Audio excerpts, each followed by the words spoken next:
Հենց այս վայրկյանին, մինչդեռ դու կարդում ես այս տողերը, քո գլխի ներսում տեղի է ունենում ինչ-որ անհավանական բան։ 100 միլիարդ նեյրոններ կրակում են մոտավորապես 100,000 միլիարդ կապերով, ստեղծելով քո մտքերը, հուզումները, հիշողությունները։ Բայց այն, ինչ քո ուղեղի ներսում իսկապես կատարվում է, շատ ավելի տարօրինակ է, քան պարզապես էլեկտրական ազդանշանների փոխանցում։ Քո գիտակցության մեջ յուրաքանչյուր նեյրոնի ներսում, միկրոսկոպիկ ստրուկտուրաներում տեղի են ունենում քվանտային պրոցեսներ, այնպիսիք, որոնք հնարավոր է չեն հնազանդվում գիտության կլասիկական օրենքներին։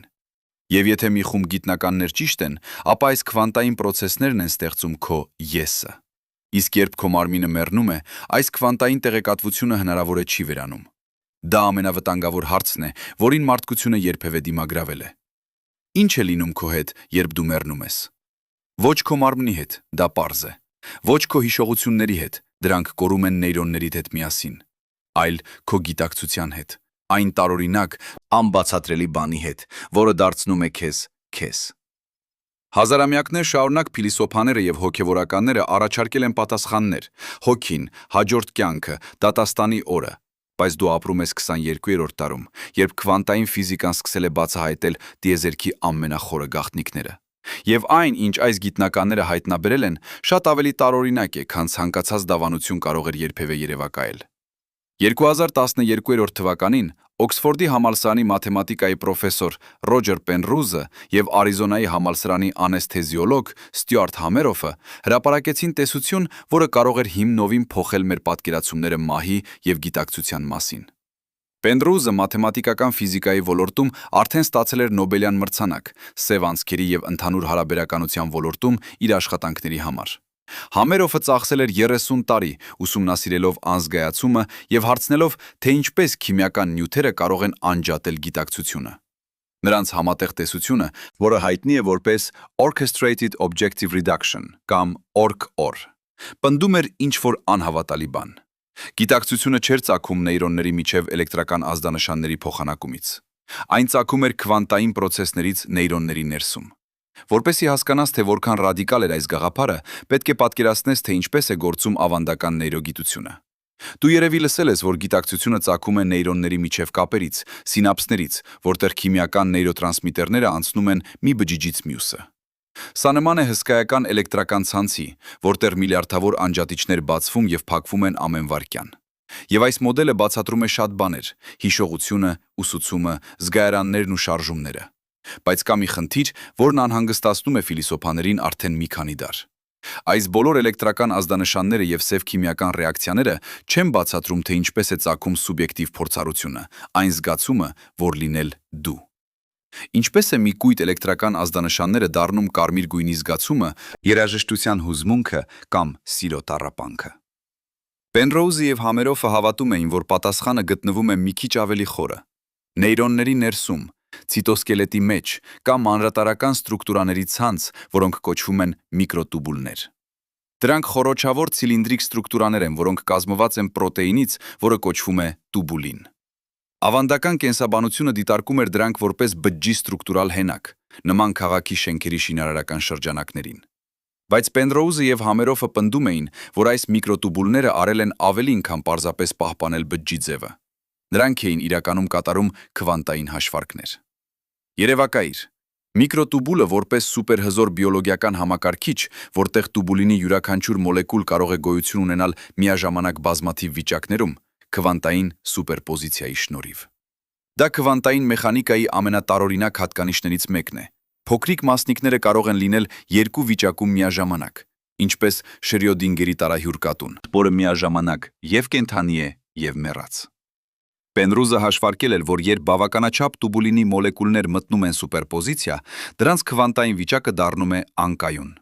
Եվ երբ այս անկայունությունը հասնում է որոշակի շեմի, այն փլուզվում է, ստեղծելով գիտակցության մի կարճ բացը, մի տպավորության պահ։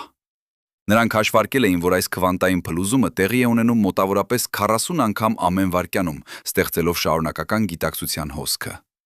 Բայց եթե դա ճիշտ է, ապա ինչ է լինում քո գիտակցության հետ, երբ քո մարմինը մեռնում է։ Դա այն պահն է, երբ Պենրուզ Համերոֆի տեսությունը դառնում է ավելի քան պարզապես գիտական հիպոթեզ։ Այն դառնում է ինչ-որ խորապես անձնական։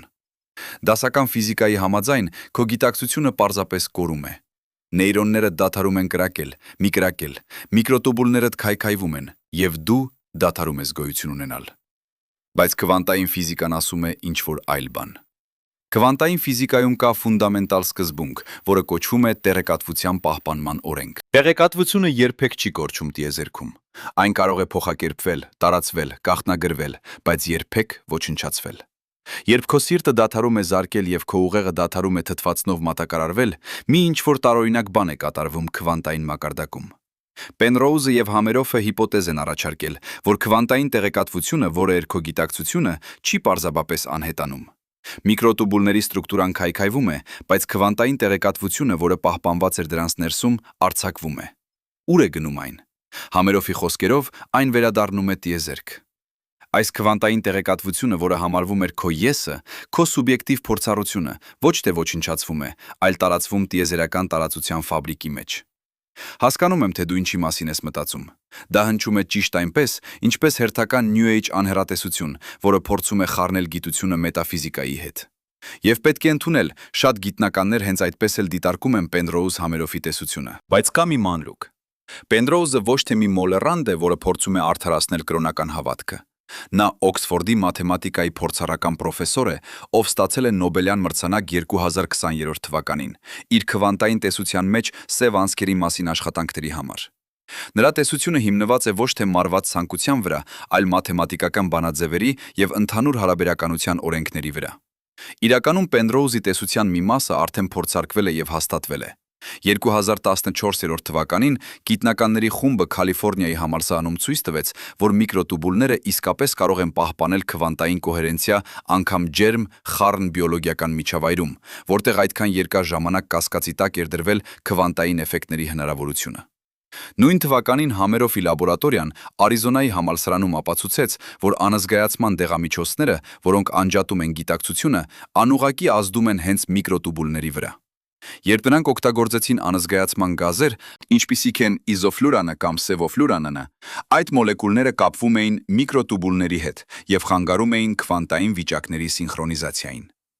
Եվ երբ գիտակցությունը անջատված էր, պացիենտները գտնվում էին այն տարօրինակ վիճակում, որտեղ նրանք շնչում էին, նրանց սիրտը զարկում էր, բայց նրանք չկային տեղում։ Բայց եկեք խորանանք ավելի խորը։ Եթե գիտակցությունը իսկապես քվանտային երևույթ է, ապա այն պետք է հնազանդվի քվանտային մեխանիկայի տարօրինակ օրենքներին։ Եվ քվանտային մեխանիկայում կա երևույթ, որը կոչվում է քվանտային գրավակցություն։ Երբ երկու մասնիկներ գրավակցված են, նրանք մնում են կապված, անկախ այն բանից, թե որքան հեռու են միմյանցից։ Փոխիր մեկի վիճակը, եւ մյուսը փոխվում է ակնթարթորեն, անգամ եթե նրանք գտնվում են տիեզերքի հակառակ ծայրերում։ Այնշտայնը սա անվանում էր աչքսփոր գործողություն հեռավորության վրա, եւ այն նրան այնքան անհանգստացնում էր, որ նա ծախսեց տարիներ, փորձելով ապացուցել, որ դա անհնար է։ Բայց դա հնարավոր է։ Քվանտային գրավակցությունը ապացուցվել է հազարավոր փորձերով եւ այժմ օգտագործվում է քվանտային հաշվողական մեքենաների եւ քվանտային կրիպտոգրաֆիայի մեջ։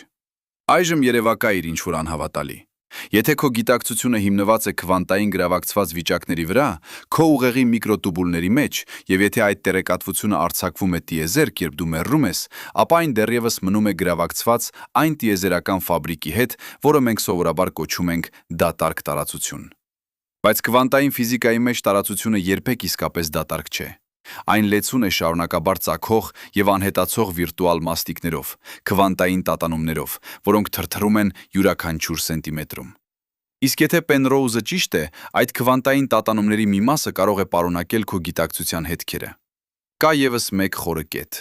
2006 թվականին Կալիֆոռնիայի տեխնոլոգիական ինստիտուտի ֆիզիկոս Շոն Քերոլը հրապարակեց հետազոտություն տիեզերքում տեղեկատվության պահպանման մասին։ Նա ցույց տվեց, որ դասական թերմոդինամիկայի երկրորդ օրենքը, էնտրոպիայի աճը, մի առաջին հայացքից հակասում է քվանտային մեխանիկայի առաջին սկզբունքին, տեղեկատվության պահպանմանը։ Երբ բաժակ գինին ջարդվում է հատակին, դու կորցնում ես տեղեկատվությունը դրա ճշգրիտ կոնֆիգուրացիայի մասին։ Էնտրոպիան աճում է, տեղեկատվությունը կորչում է։ Բայց քվանտային մակարդակում ոչինչ իսկապես չի կորչում։ Բաժակի յուրաքանչյուր ատոմ, յուրաքանչյուր ֆոտոն, յուրաքանչյուր էներգիայի կվամ պանում է իր քվանտային վիճակի տեղեկատվությունը։ Այն տարածվում է, բայց չի ոչնչացվում։ Այստեղ է, որտեղ այս տեսությունը դառնում է ոչ միայն գիտական, այլև խորապես փիլիսոփայական։ Մենք բոլորս ապրում ենք մահվան վախի տակ։ Մարդկային քաղաքակրթությունը կառուցել է կրոններ, մշակույթներ, իմպերիաներ, փորձելով դիմակայել գոյության վերջին անծանոթին։ Մենք ստեղծել ենք դրախտի, ռեինկարնացիայի, նիրվանայի պատկերացումներ։ Մենք կառուցել ենք մեծամասշտաբ հուշարձաններ, գրել երկարատև գրականություն, սերնդես ծերունդ փոխանցել մեր գեները, բոլորն էլ փորձելով անմահացնել մի մասը մեզանից։ Բայց քվանտային ֆիզիկան առաջարկում է ավելի տարօրինակ մխիթարություն։ Ոչ արտաշնչված, ոչ քրոնիկլուցային, այլ մաթեմատիկորեն անխուսափելի։ Եթե Պենրոուզը եւ Համերոֆը ճիշտ են, դու ոչ թե ծրագիր ես նեյրոնների մեջ, որ ջնջվում է մահվամբ, դու քվանտային տեղեկատվության կարգավիճակ ես, որը գրված է ֆունդամենտալ աստիճանում։ Եվ քվանտային տեղեկատվությունը ոչ թե անհետանում է, այլ տարածվում։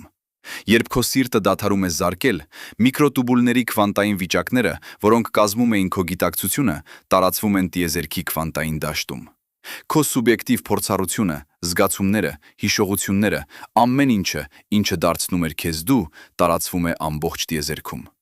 Հետաքրքիրն այն է, որ այս տեսությունը համապատասխանում է այլ տարօրինակ քվանտային երևույթի՝ սև անցքերի տեղեկատվության պարադոքսին։ 70-ական թվականներին Ստեֆան Հոքինգը հայտնաբերեց, որ սև անցքերը ճառագայթում են։ Նրանք դանդաղ կորցնում են իրենց զանգվածը, արձակելով Հոքինգի ճառագայթում։ Բայց սա ստեղծեց խնդիր։ Եթե որևէ բան ընկնում է սև անցքի մեջ, մի աստղ, մի մոլորակ, մի մարդ, նրա ամբողջ տեղեկատվությունը կարծես անհետանում է դեպքերի հորիզոնից այն կողմ։ Իսկ եթե այդ սև անցքը հետո ամբողջությամբ գոլորշանում է Հոքինգի ճառագայթման միջոցով, ապա ուր է գնացել այդ տեղեկատվությունը։ Արդյոք այն կորել է ընդմիշտ։ Սա կոչվում է տեղեկատվության կորուստ պարադոքս եւ դարձել է տեսական ֆիզիկայի ամենավիճահարույց հարցերից մեկը։ 52 տարի շարունակ, ճարտարագետությունից մինչև 2020 թվական, Հոքինգը, Լեոնարդ Սասկինդը և Խուան Մալդասենան վիճում էին այս հարցի շուրջ։ Եվ վերջապես, գիտական համագործակցությունը եկավ համաձայնության. տեղեկատվությունը չի կարող կորչել։ Եթե որևէ բան ընկնում է սև անցքի մեջ, դրա քվանտային տեղեկատվությունը պետք է գրանցվի ինչ-որ տեղ, սա հավանաբար դեպքերի հորիզոնի վրա կամ Հոքինգի ճառագայթման մեջ։ Տիեզերքը չի կարող պարզապես ջնջել տեղեկատվությունը։ Այժմ կիրառիր այս սկզբունքը մարդու մահվան նկատմամբ։ Եթե տեղեկատվությունը չի կարող կորչել սև անցքում, տիեզերքի ամենաիրական ծայրահեղ պայմաններում, ապա ինչու այն պետք է կորչի քո ուղեղի մահից։ Եթե քո գիտակցությունը իսկապես քվանտային երևույթ է, ապա քո սուբյեկտիվ փորձառությունը պարունակող տեղեկատվությունը չի կարող պարզապես անհետանալ։ Այն պետք է գնա ինչ-որ տեղ, գրանցվի ինչ-որ ձևով։ Համերոֆը սա կոչում է գիտակցության տիեզերական վերածնունդ։ Բայց դա իսկապես վերածնունդ է։ Դա ոչ թե վերածնունդ է հինդուիստական իմաստով, որտեղ դու վերադառնում ես մի նոր մարմնում, պահպանելով կարմայիդ։ Ավելի ճիշտ, քո քվանտային տեղեկատվությունը դառնում է տիեզերական քվանտային դաշտի մի մասը։ Պատկերացրու օվկիանոս։ Երբ մի ալիք բարձրանում է եւ վայր է իջնում, ջուրը չի անհետանում։ Այն պարզապես վերադառնում է օվկիանոս, միախառնվելով բոլոր մյուս ալիքների հետ։ Համերոֆի տեսության մեջ գիտակցությունը այդ ալիքն է, իսկ տիեզերական քվանտային դաշտը օվկիանոսը։ 2016 թվականին Մաքս Թեգմարքը, MIT կոսմոլոգը, հրատարակեց գիրք, որը կոչվում է «Մեր մաթեմատիկական տիեզերքը»։ Նա ներկայացրեց գաղափար, որը նա կոչում է մաթեմատիկական տիեզերքի հիպոթեզ։ Գաղափարն այն է, որ ֆիզիկական իրականությունը ոչ միայն նկարագրվում է մաթեմատիկայով, այլ իրականում է մաթեմատիկա։ Ամեն ինչ գոյություն ունի, ատոմները, աստղերը, քո մտքերը, կարող է ամբողջությամբ նկարագրվել մաթեմատիկական ստրուկտուրաներով։ Եվ եթե դա ճիշտ է, ապա գիտակցությունը նույնպես մաթեմատիկական երևույթ է։ Դու ես տեղեկատվության մաթեմատիկական կարգավիճակ, որը գոյություն ունի տիեզերքի մաթեմատիկական ստրուկտուրայի մեջ։ Եվ այդ մաթեմատիկական ստրուկտուրան չի կարող պարզապես անհետանալ։ Կարող ես պատկերացնել ազդեցությունները։ Հազարավոր տարիներ մարդիկ վախեցել են մահից, որովհետև այն նշանակում էր ոչնչության դեմ դիմագրավում։ Բայց եթե Պենրոուզը, Համերոֆը եւ Թեգմարքը ճիշտ են, ապա դու ոչ թե ժամանակոր մոլորակի վրա ապրող կենսաբանական պատահականություն եք անությունես։ Դու տիեզերքի տեղեկատվական ստրուկտուրայի ֆունդամենտալ մասն ես։ Եվ տիեզերքում տեղեկատվությունը երբեք չի կորչում։ Այն միայն փոխակերպվում է։ Իհարկե, կա փիլիսոփայական հարց։ Արդյոք դու դեռևս մնում ես դու, երբ քո քվանտային տեղեկատվությունը տարածվում է տիեզերքում։ Եթե քո հիշողությունները, քո անձնավորությունը, քո ինքնությունը ամբողջությամբ ցրվում են, արդյոք դա իրականում անմահություն է, թե ոչնչության այլ ձև։ Սա նման է հին փիլիսոփայական հարցին Թեսևսի նավի մասին։ Եթե փոխարինես նավի բոլոր տախտակները, արդյոք դա դեռևս նույն նավն է։ Եթե քո գիտակցության բոլոր ատոմները եւ բոլոր քվանտային վիճակները տարածվում են եւ խառնվում են տիեզերական դաշտի հետ, արդյոք դու դեռևս դու ես։ Համերոֆը առաջարկում է միջանկյալ պատասխան։ Նա հավատում է, որ քո քվանտային տեղեկատվությունը չի լիովին ցրվում անմիջապես։ Նա առաջարկում է, որ երբ մարդը մեռնում է, միկրոտուբուլների քվանտային վիճակները կարող են մնալ կոհերենտ որոշ ժամանակ, հավանաբար րոպեներ, ժամեր կամ նույնիսկ ավելի երկար։ Այս ժամանակահատվածում քո գիտակցության քվանտային մակարդակը կարող է դեռևս գոյություն ունենալ որոշ իմաստով, չնայած մարմինդ կլինիկորեն մեռած է։ Սա կարող է բացատրել մոտակա մահվան փորձառությունները, այն երևույթները, երբ մարդիկ, ովքեր կլինիկորեն մեռած են, հետո վերականգնվում են եւ հաղորդում են հիանալի տեսողություններ ցողունների, լույսի, հանգուցյալ հարազատների մասին։ 2010 թվականին Սեմ Փարնյան, Սթոնի Բրուքի համալսարանի վերակենդանացման բժիշկը, սկսեց Awareness during Resuscitation ծրագիրը, ուսումնասիրելու գիտակցությունը կլինիկական մահվան ժամանակ։ Նա հետազոտեց 2268 սիրտի կանգի պացիենտներ 15 հիվանդանոցում։ Արդյունքները գրավիչ էին։ 1-10%-ը հաղորդում էր որոշ աստիճանի գիտակցություն կլինիկական մահվան ժամանակ, իսկ մի փոքր տոկոսը հաղորդում էր բացառիկ ճշգրիտ մանրամասներ իրենց վերակենդանացման մասին, բժիշկների խոսակցությունները, բուժիչ ընթացակարգերը, որոնք նրանք ֆիզիկապես չէին կարող տեսնել կամ լսել, քանի որ նրանց գլխի ուղեղը չէր գործում։ Դասական նեյրոգիտությունը չունի բացատրություն այս երևույթի համար։ Երբ ուղեղը չի ստանում թթվածին, նեյրոնները դադարում են կրակել, եւ գիտակցությունը տեսականորեն պետք է անհետանա։ Բայց եթե գիտակցությունը քվանտային երևույթ է միկրոտուբուլների մեջ, ապա այն կարող է դեռևս շարունակվել որոշ ժամանակ անգամ, երբ նեյրոնները մեռած են։ Միկրոտուբուլների քվանտային կոհերենցիան չի կարող անմիջապես վերանալ։ Այն կարող է դանդաղ քայքայվել, թույլ տալով գիտակցության հետքերը մնալ որոշ ժամանակ, նույնիսկ երբ մարմինը մեռած է։ Իհարկե, կասկածողները շատ են։ Շատ նեյրոգիտնականներ մերժում են Պենրոուզ համերոֆի տեսությունը։ Նրանք պնդում են, որ ուղեղը չափազանց տաք, խոնավ եւ աղմկոտ է, որպեսզի քվանտային կոհերենցիան մնա բավականին երկար, նշանակալի հաշվարկներ կատարելու համար։ Քվանտային կոհերենցիան խիստ նուրբ է եւ հեշտությամբ քայքայվում է ջերմությամբ եւ շարժումով։ Սենյակային ջերմաստիճանում, մոտ 33 աստիճան Ցելսիուսում, մասնիկները շարունակաբար բախվում են միմյանց, ստեղծելով դեկոհերենցիա, քվանտային վիճակների փլուզում։ Վաղ հաշվարկները ցույց տվեցին, որ միկրոտուբուլների քվանտային կոհերենցիան պետք է անհետանար 1 տրիլիոններորդական վայրկյանի ընթացքում, չափազանց արագ որևէ կապ ունենալու համար գիտակցության հետ։ Բայց 2014 թվականին ինչ-որ բան փոխվեց։ Մաթյու Ֆիշերը, Կալիֆոռնիայի Սիայի Սանտա Բարբարայի համալսարանի քվանտային ֆիզիկոս, որոշեց ստուգել այդ վաղ հաշվարկները։ Նա հավաքեց միջբնակավարային թիմ՝ ֆիզիկոսներ, քիմիկոսներ, կենսաբաններ, եւ նրանք հայտնաբերեցին ինչ-որ անհավանական բան։ Վաղ հաշվարկները սխալ էին, որովհետև դրանք չէին հաշվի առնում միկրոտուբուլների ներքին միջավայրը։ Միկրոտուբուլները ոչ թե բաց ստրուկտուրաներ են, որոնք ենթարկված են բոլոր շրջակա աղմուկին։ Դրանք խիստ կազմակերպված ցիլինդրեր են, որոնք պաշտպանված են տուբուլինի պրոտեինների կողմից։ Այս պաշտպանությունը ստեղծում է մի տեսակ քվանտային ապաստան, որտեղ քվանտային վիճակները կարող են մնալ կոհերենտ շատ ավելի երկար, քան նախկինում մտածվում էր։ Ֆիշերի թիմը օգտագործեց ավելի իրատես մոդելներ եւ հայտնաբերեց, որ միկրոտուբուլների ներսում քվանտային կոհերենցիան կարող է մնալ 1 միլիվայրկյանից մինչև մի քանի վայրկյան, բավականաչափ երկար, որպիսի ազդեցություն ունենա նեյրոնային պրոցեսների վրա։ Բայց իրական ապացույցը եկավ պրոֆեսոր Անիրբան Բանդյոպադյայի լաբորատորիայից, Ճապոնիայի Վոսակայի համալսարանում։ Բանդյոպադյայի թիմը իրականում չափեց միկրոտիկրոտուբուլների էլեկտրական հատկությունները կենդանի բջիջներում։ Նրանք գտան, որ միկրոտուբուլները վարվում են ինչպես քվանտային ռեզոնատորներ, պահպանելով կոհերենտ տատանումներ անգամ սենյակային ջերմաստիճանում։ Երբ նրանք օգտագործեցին ազգայացման դեղամիջոցներ, այդ քվանտային տատանումները դադարեցին։ Եվ երբ պացիենտները վերականգնվեցին գիտակցությունից, տատանումները վերադրադարձան։ Սա էր առաջին անգամ, երբ ինչ-որ մեկը ցույց տվեց ուղղակի կապ միկրոտուբուլների քվանտային վիճակների եւ գիտակցության միջև։ Բայց կասկածողները դեռ չէին համոզված։ Նրանք հարցրին, եթե քվանտային էֆեկտները այդքան կարևոր են կենսաբանության համար, ինչու մենք չենք տեսնում դրանք ավելի հաճախ։ Ինչու էվոլյուցիան օգտագործեր այդքան նրբանկատ եւ խոցելի մեխանիզմ, ինչպես քվանտային կոհերենցիան գիտակցության համար, երբ կլասիկական նեյրոնային ցանցերը թվում են բավական հուսալի։ Պատասխանը եկավ անսպասելի տեղից՝ բույսերի աշխարհից։ 2007 թվականին Գրեգ Էնգելը Բերքլիի Կալիֆոռնիայի համալսարանից հրապարակեց հետազոտություն, որը ցնցեց կենսաբանական համայնքը։ Նա ուսումնասիրում էր ֆոտոսինթեզը, այն process-ը, որով բույսերը վերածում են լույսը էներգիայի։ Ֆոտոսինթեզը կատարվում է անհավատալի արդյունավետությամբ, գրեթե անկայուն 10%։ Դա նշանակում է, որ գրեթե ամեն մի ֆոտոն, որը հարվածում է բույսին, վերածվում է քիմիական էներգիայի։ Բայց ինչպես։ Էնգելի թիմը հայտնաբերեց, որ բույսերը օգտագործում են քվանտային կոհերենցիա, ֆոտոնի էներգիան փոխանցելու ռեակցիոն կենտրոն։ Երբ ֆոտոնը հարվածում է քլորոֆիլի մոլեկուլին, դրա էներգիան մտնում է քվանտային սուպերպոզիցիա, փորձարկելով բոլոր հնարավոր ճանապարհները միաժամանակ եւ ընտրելով ամենաարդյունավետը։ Սա փոխեց ամեն ինչ։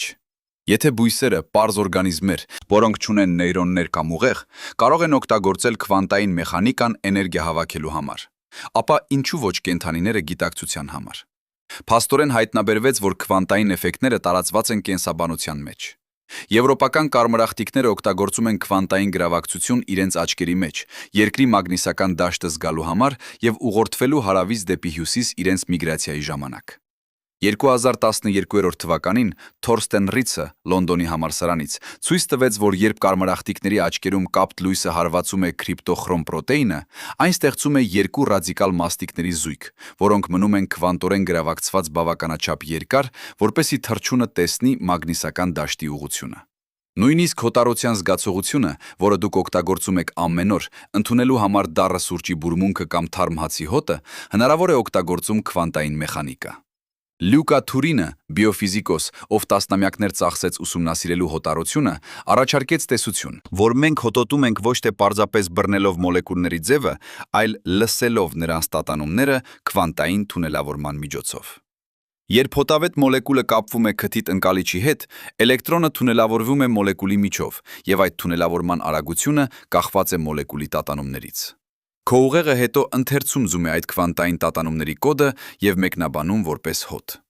Թեև այս տեսությունը դեռևս վիճահարույց է, բազմաթիվ փորձեր ցույց են տվել, որ մոլեկուլները, որոնք ունեն նույն ձևը, բայց տարբեր տատանումներ, հոտոտվում են տարբեր։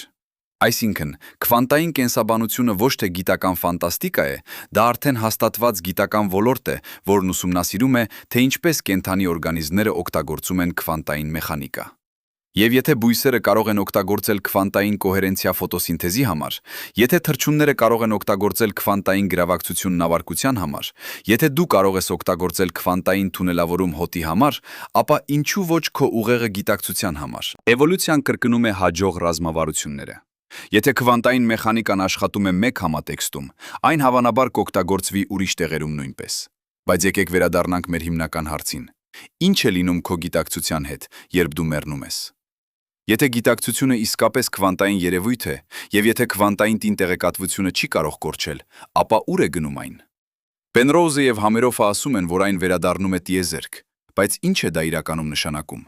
Որպեսզի հասկանաս դա, պետք է խորանանք քվանտային ֆիզիկայի մի այլ տարօրինակ գաղափարի մեջ՝ հոլոգրաֆիկ սկզբունքը։ Հոլոգրաֆիկ սկզբունքը առաջադրվեց Գերարդ Հոֆտի եւ Լեոնարդ Սասկինդի կողմից 90-ականների թվականներին, որպես լուծում սև անցքերի տեղեկատվության պարադոքսին։ Գաղափարն այն է, որ ամբողջ տեղեկատվությունը, որը պարունակված է տարածության եռաչափ ծավալի մեջ, կարող է գրանցվել այդ ծավալը շրջապատող երկչափ մակերեսի վրա։ Պատկերացրու սենյակ։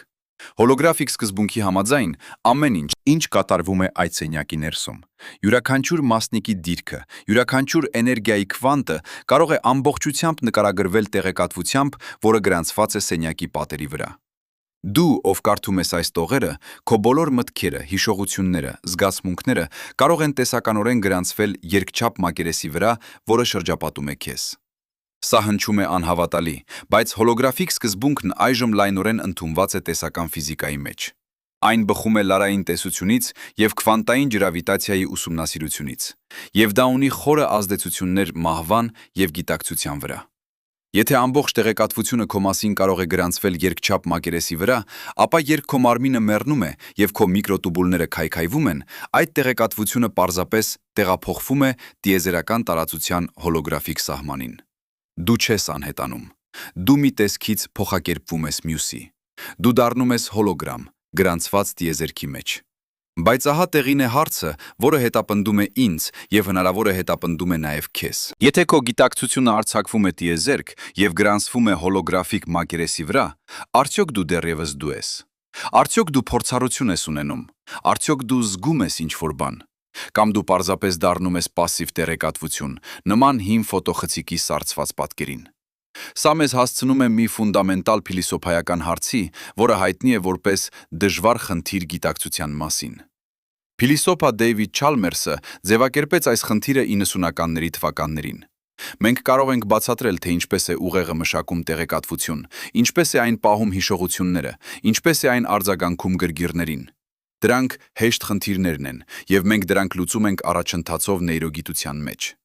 Բայց դժվար խնդիրը այն է, ինչու այս բոլոր ինֆորմացիայի մշակումը ուղեկցվում է սուբյեկտիվ փորձառությամբ։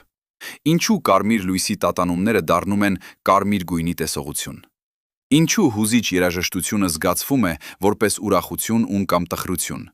Ինչ է ստեղծում այս ներքին սուբյեկտիվ լինելու զգացումը։ Պենրոուզը եւ Համերոֆը հավատում են, որ սուբյեկտիվ փորձառությունը ծագում է քվանտային վիճակների օբյեկտիվ ռեդուկցիայից, այն պահից, երբ սուպերպոզիցիան փլուզվում է եւ դառնում մեկ որոշակի իրականություն։ Այս փլուզումը նրանք պնդում են, զգացվում է որպես գիտակցություն։ Բայց եթե դա ճիշտ է, ապա ինչ կլինի այդ փլուզման հետ, երբ դու մեռնում ես։ Երբ միկրոտուբուլներդ քայքայվում են եւ քվանտային տեղեկատվությունը տարածվում է տիեզերքում, արդյոք այն դեռևս փլուզվում է։ Արդյոք կան դեռևս սուբյեկտիվ պահեր, փորձառության կարճ բացեր։ Համերոֆը առաջարկում է, որ այո։ Նա հավատում է, որ քվանտային տեղեկատվությունը, որն արձակվում է մահվան ժամանակ, կարող է կրկին միանալ նոր կենսական համակարգերի հետ։ Երբ քո գիտակցության քվանտային վիճակները տարածվում են տիեզերքում, դրանք մնում են մաս տիեզերական քվանտային դաշտի, որը Համերոֆը կոչում է Proto-Conscious Quantum Field։ Այս դաշտը տարածվում է ամենուր, թափանցում է յուրաքանչյուր ատոմի եւ յուրաքանչյուր մաստիկի միջով։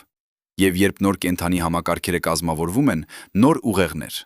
նոր միկրոտուբուլներ, նոր նեյրոններ, այս կենսական համակարգերը կարող են բռնել քվանտային տեղեկատվությունը, որը արդեն գոյություն ունի դաշտում։ Քո գիտակցությունը այս իմաստով կարող է վերածնվել, ոչ որպես նույն անձը, որը դու էիր, այլ որպես նոր կոնֆիգուրացիա, նոր կազմակերպում, նոր փորձառություն։ Սա նման է օվկիանոսի ալիքներին։ Երբ մի ալիք վերջանում է ափին հասնելով, ջուրը չի անհետանում։ Այն ներծծվում է օվկիանոսի մեջ, խառնվում է մյուս ջրի մասնիկների հետ։ Եվ հետո, որոշ ժամանակ անց, հողմը եւ մթնոլորտային ճնշումը ստեղծում են նոր ալիք։ Այդ նոր ալիքը կազմված է նույն ջրի մասնիկներից, որոնք կազմում էին հին ալիքը, բայց նոր կազմակերպումով։ Դա նույն ալիքն է։ Ոչ, դա տարբեր ալիք է, բայց դա կազմված է նույն ջրից։ Համերոֆի տեսության մեջ քո գիտակցությունը այդ ալիքն է։ Քո ֆիզիկական մարմինը մեռնում է, բայց քվանտային տեղեկատվությունը, որը կազմում էր քեզ, վերադառնում է տիեզերական քվանտային դաշտ։ Եվ հետո, երբ նոր կենդանի համակարգերը ծնվում են, նոր երեխաներ, նոր ուղեղներ, նոր գիտակցություններ, այդ քվանտային տեղեկատվությունը կարող է վերադասավորվել եւ դառնալ նոր փորձառության մաս։ Բայց այստեղ կա խորը անհարմարություն։ Եթե քո քվանտային տեղեկատվությունը վերածնվում է նոր համակարգում, բայց այլևս չի պահպանում քո հիշողությունները, քո անձնավորությունը, քո ինքնությունը, արդյոք դու իրականում շարունակվում ես։ Կամ դա պարզապես մի նոր անձ է, որը պատահաբար կազմված է քո քվանտային հետքերից։ Սա հին փիլիսոփայական հանելուկն է, Թեսևսի նավը։ Եթե Թեսևսը վերադառնում է Աթենք երկար ճանապարհորդությունից հետո, եւ աթենացիները աստիճանաբար փոխարինում են նավի յուրաքանչյուր հին տախտակը նորով, վերանորոգված տախտակով, արդյոք դա դեռևս Թեսևսի նավն է։ Եվ եթե հետո ինչ-որ մեկը հավաքում է բոլոր հին տախտակները եւ վերակառուցում է նավը, արդյոք այդ նավը Թեսևսի նավն է։ Կիրառիր այս հանելուկը քո գիտակցության վրա։ Եթե քո քվանտային տեղեկատվությունը տարածվում է տիեզերքում եւ հետո կոնֆիգուրացվում է նոր համակարգում, արդյոք դու դեռևս դու ես։ Կարող ես ասել, որ դու շարունակվում ես։ Կամ դա պարզապես մի նոր գիտակցություն է, որը պատահաբար ավելացված է քո ծածկագրված հետքերից։ Համերոֆը առաջարկում է, որ դու որպես անհատական ինքնություն չես շարունակվում։ Քո հիշողությունները, քո անձնավորությունը, քո անհատական փորձառությունները անհետանում են քո ուղեղի հետ միասին։ Դրանք գրանցված են նեյրոնային կապերում, սինապսներում, որոնք քայքայվում են մահից հետո։ Բայց քո սուբյեկտիվ փորձառության հիմքը, լինելու զգացումը, գոյություն ունենալու զգացումը, այն ավելի ֆունդամենտալ բանը, որն ընկած է քո մտքերի եւ հիշողությունների տակ, տարածվում է տիեզերական քվանտային դաշտում։ Եվ այդ ֆունդամենտալ գիտակցությունը կարող է վերադասավորվել նոր համակարգերում։ Սա տարբեր է ավանդական ռեինկարնացիայից։ Հինդուիզմում եւ բուդդիզմում դու վերածնվում ես պահպանելով քո կարմայիդ, քո կատարած արարքներիդ հոգևոր հետևանքները։ Բայց Համերոֆի տեսության մեջ չկա անձնական շարունակականություն։ Չկա դու, որ շարունակվում է։ Կա միայն գիտակցության ֆունդամենտալ սուբստրատ, որը վերադասավորվում եւ վերակոնֆիգուրացվում է նոր կենսական համակարգերում։ Դու նման ես ալիքի, ժամանակավոր կազմակերպման օվկիանոսի մեջ։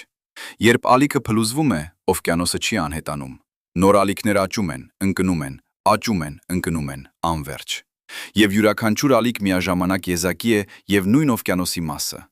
Բայց եթե դա ճիշտ է, ապա սա ունի ռադիկալ ազդեցություններ մեր հասկացողության վրա, թե ով ենք մենք։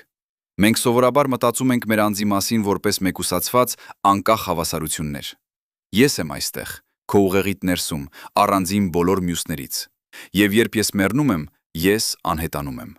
Բայց Պենրոուզ Համերոֆի տեսությունը, համատեղված հոլոգրաֆիկ սկզբունքի հետ, առաջարկում է ավելի խորը ճշմարտություն։ Դու երբեք իսկապես առանձին չես եղել։ Քո գիտակցությունը միշտ եղել է տիեզերական քվանտային դաշտի մի մասը։ Դու միշտ եղել ես կապված ամեն մի այլ գիտակցության, ամեն մի այլ կենդանի համակարգի հետ քվանտային գրավակցության միջոցով։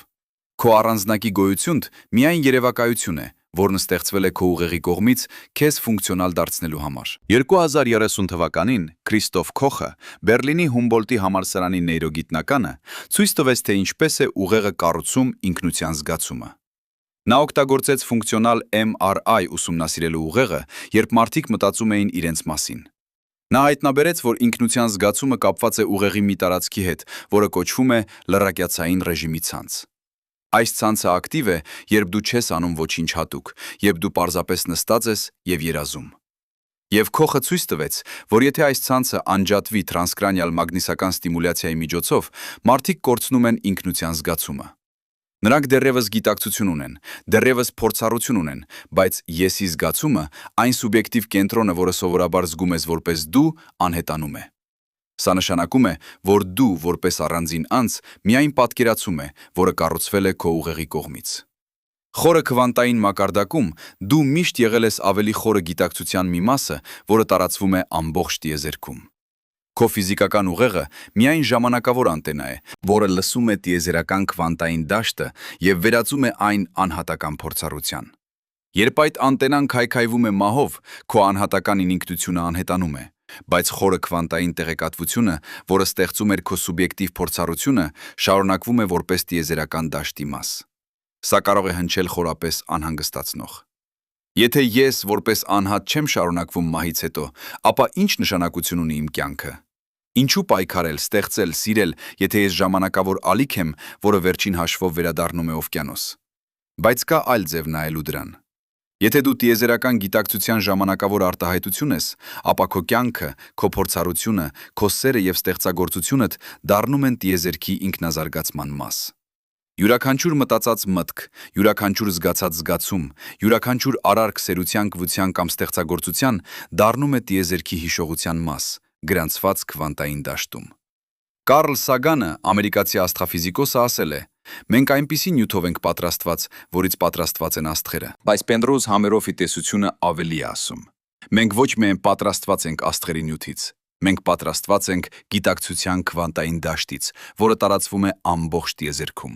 Մենք միջոցներ ենք, որով տիեզերքը գիտակցում է ինքն իրեն։ Երբ դու նայում ես գիշերային երկինք եւ զարմանում ես աստղերի գեղեցկությանը, դա տիեզերքն է, որը զարմանում է ինքն իր վրա։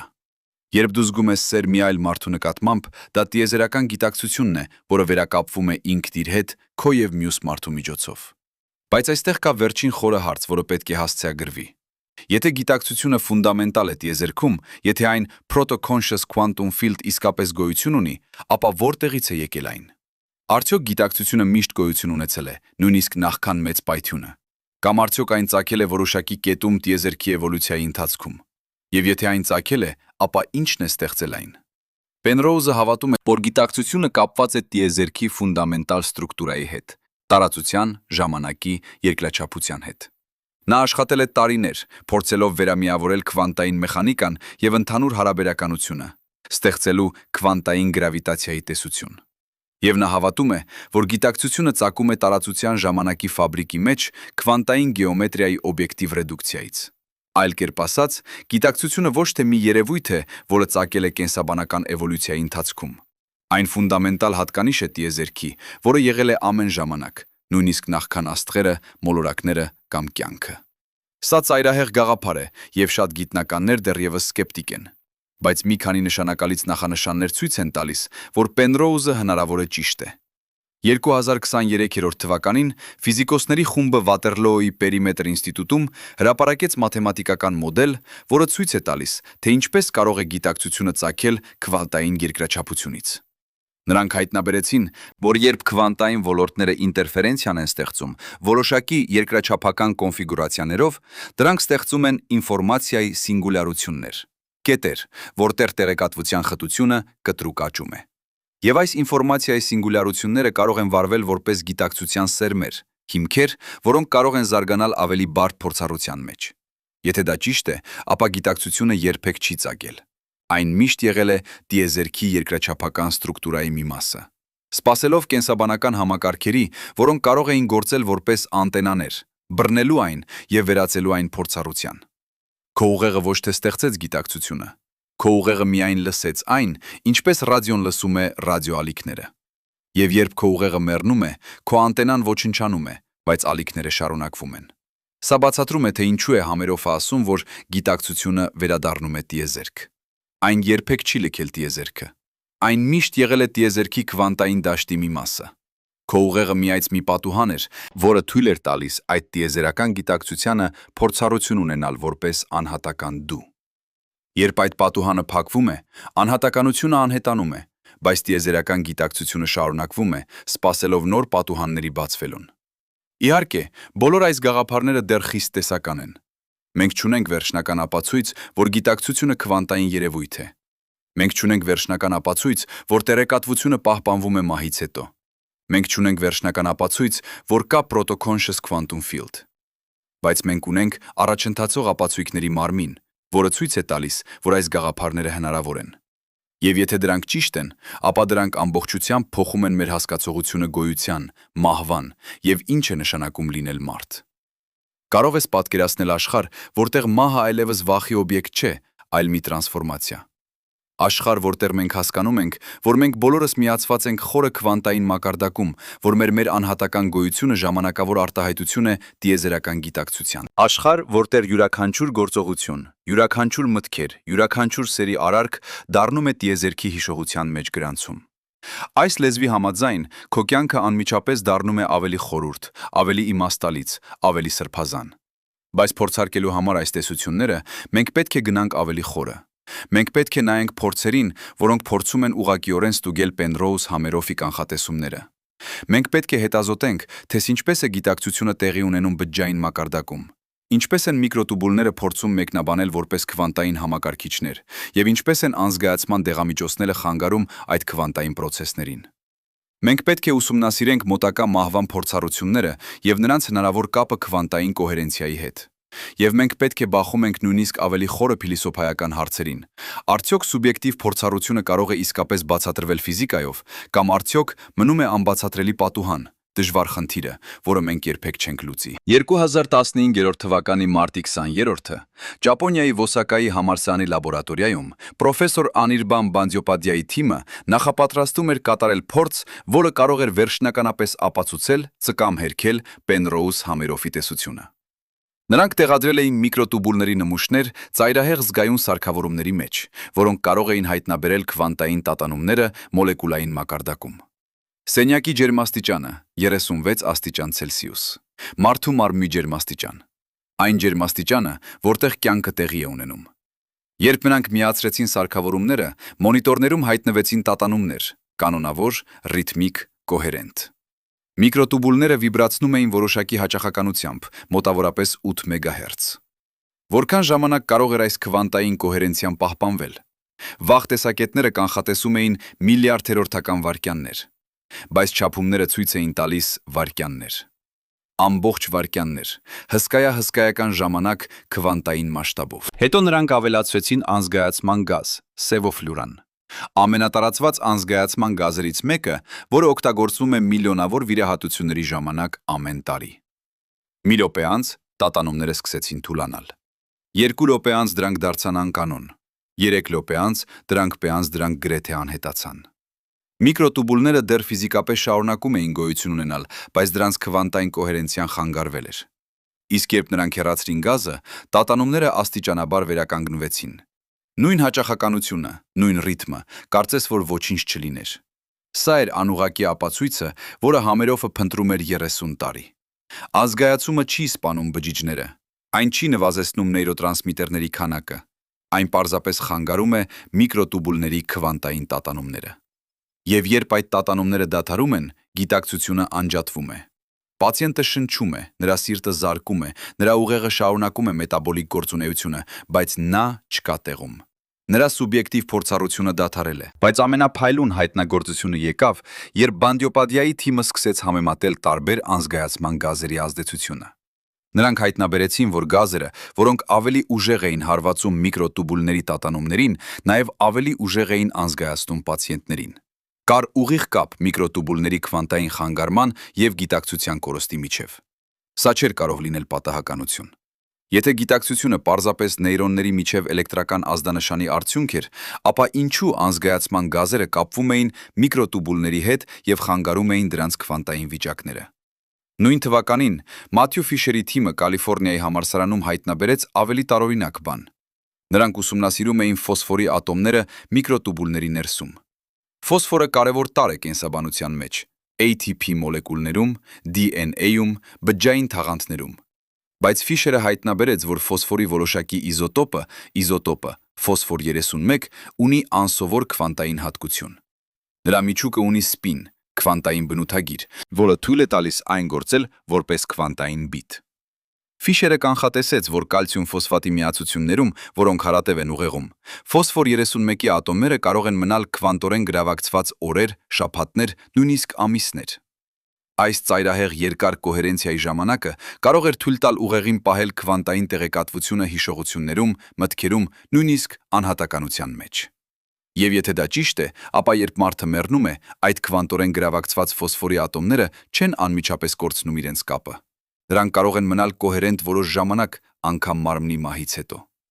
Հիմա պատկերացրու այս պահը։ Ժամը 5-ն է առավոտյան։ Ձեր մարդը ննջում է իր անկողնում, շնչառությունը դանդաղ, սիրտը թույլ։ Նրա թոռնուհին նստած է կողքին, բռնած է նրա ձեռքը։ Հետո անսպասելիորեն շնչառությունը դադարում է։ Վերջին շունչը։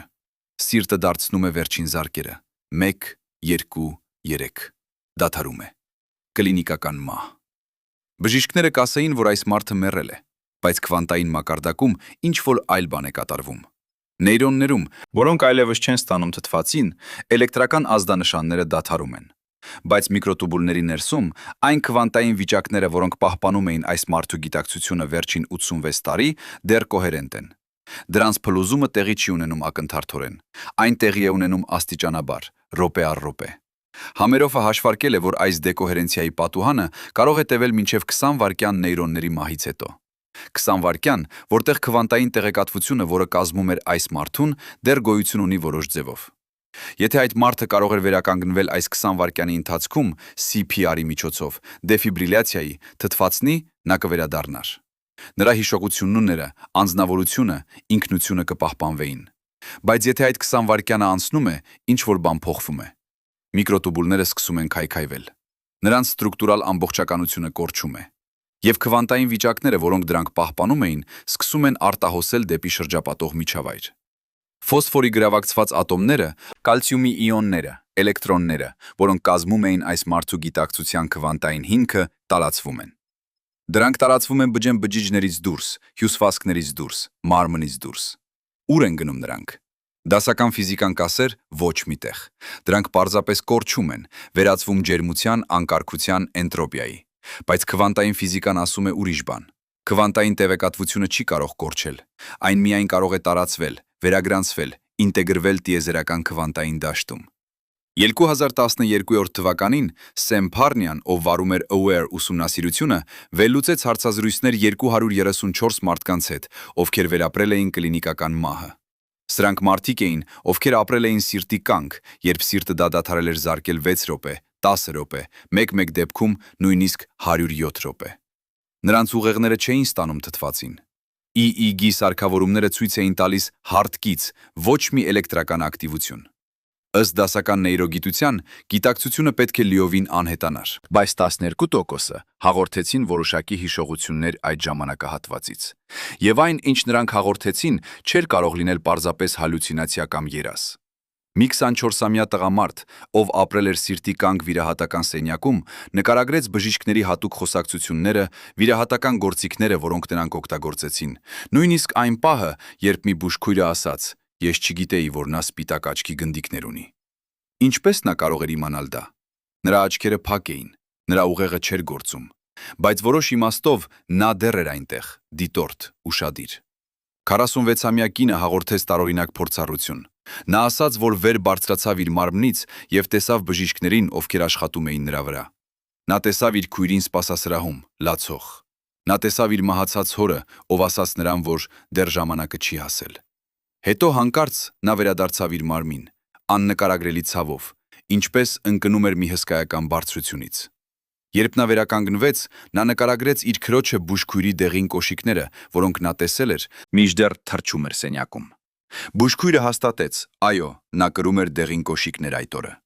Կասկածողները կասեին, սրանք հալյուցինացիաներ են, ծնված թթվածնի սովից, էնդորֆինների արտադրությունից, կամ պարզապես տհաճ հիշողություններ, որոնք ստեղծվել են վերականգնումից հետո։ Բայց Փարնյան նշեց ինչ-որ տարօրինակ։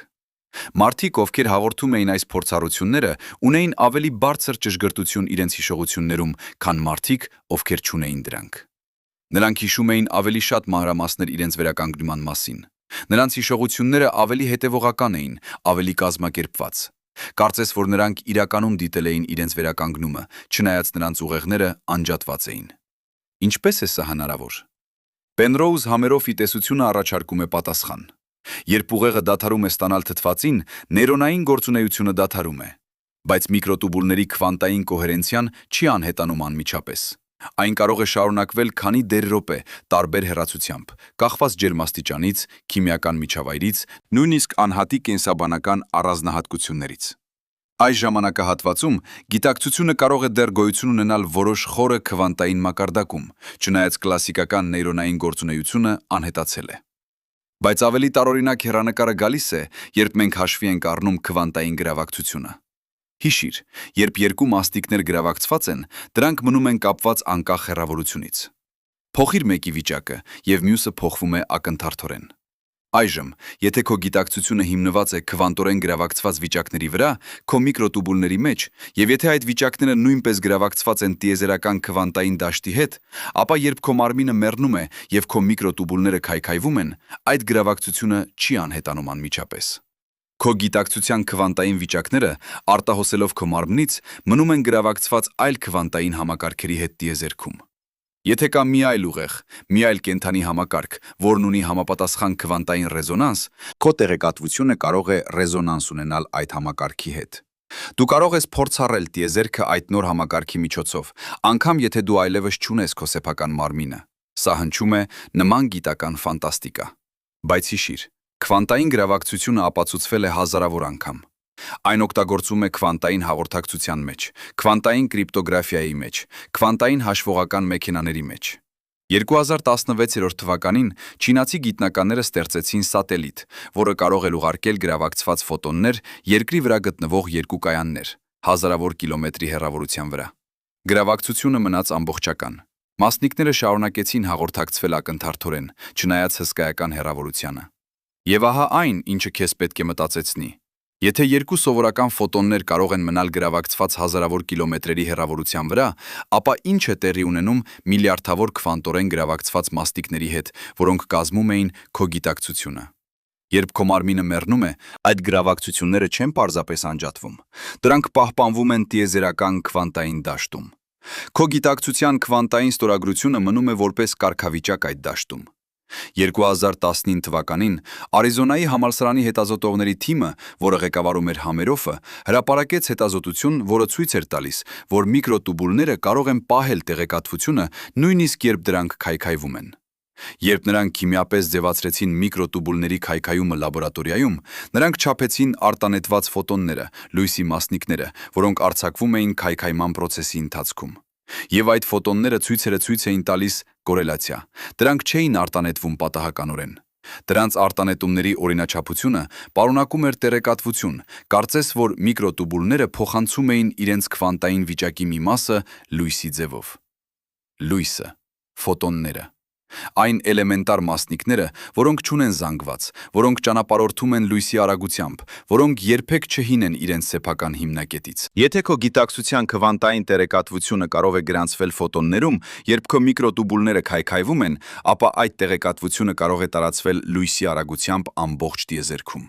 Մի վայրկյանում 300,000 կիլոմետր, մի րոպեում 17 միլիոն կիլոմետր, մեկ ժամում այնքան հեռու, որ կհասնի Մարսին, մի օրում այնքան հեռու, որ կլքի արեգակնային համակարգը։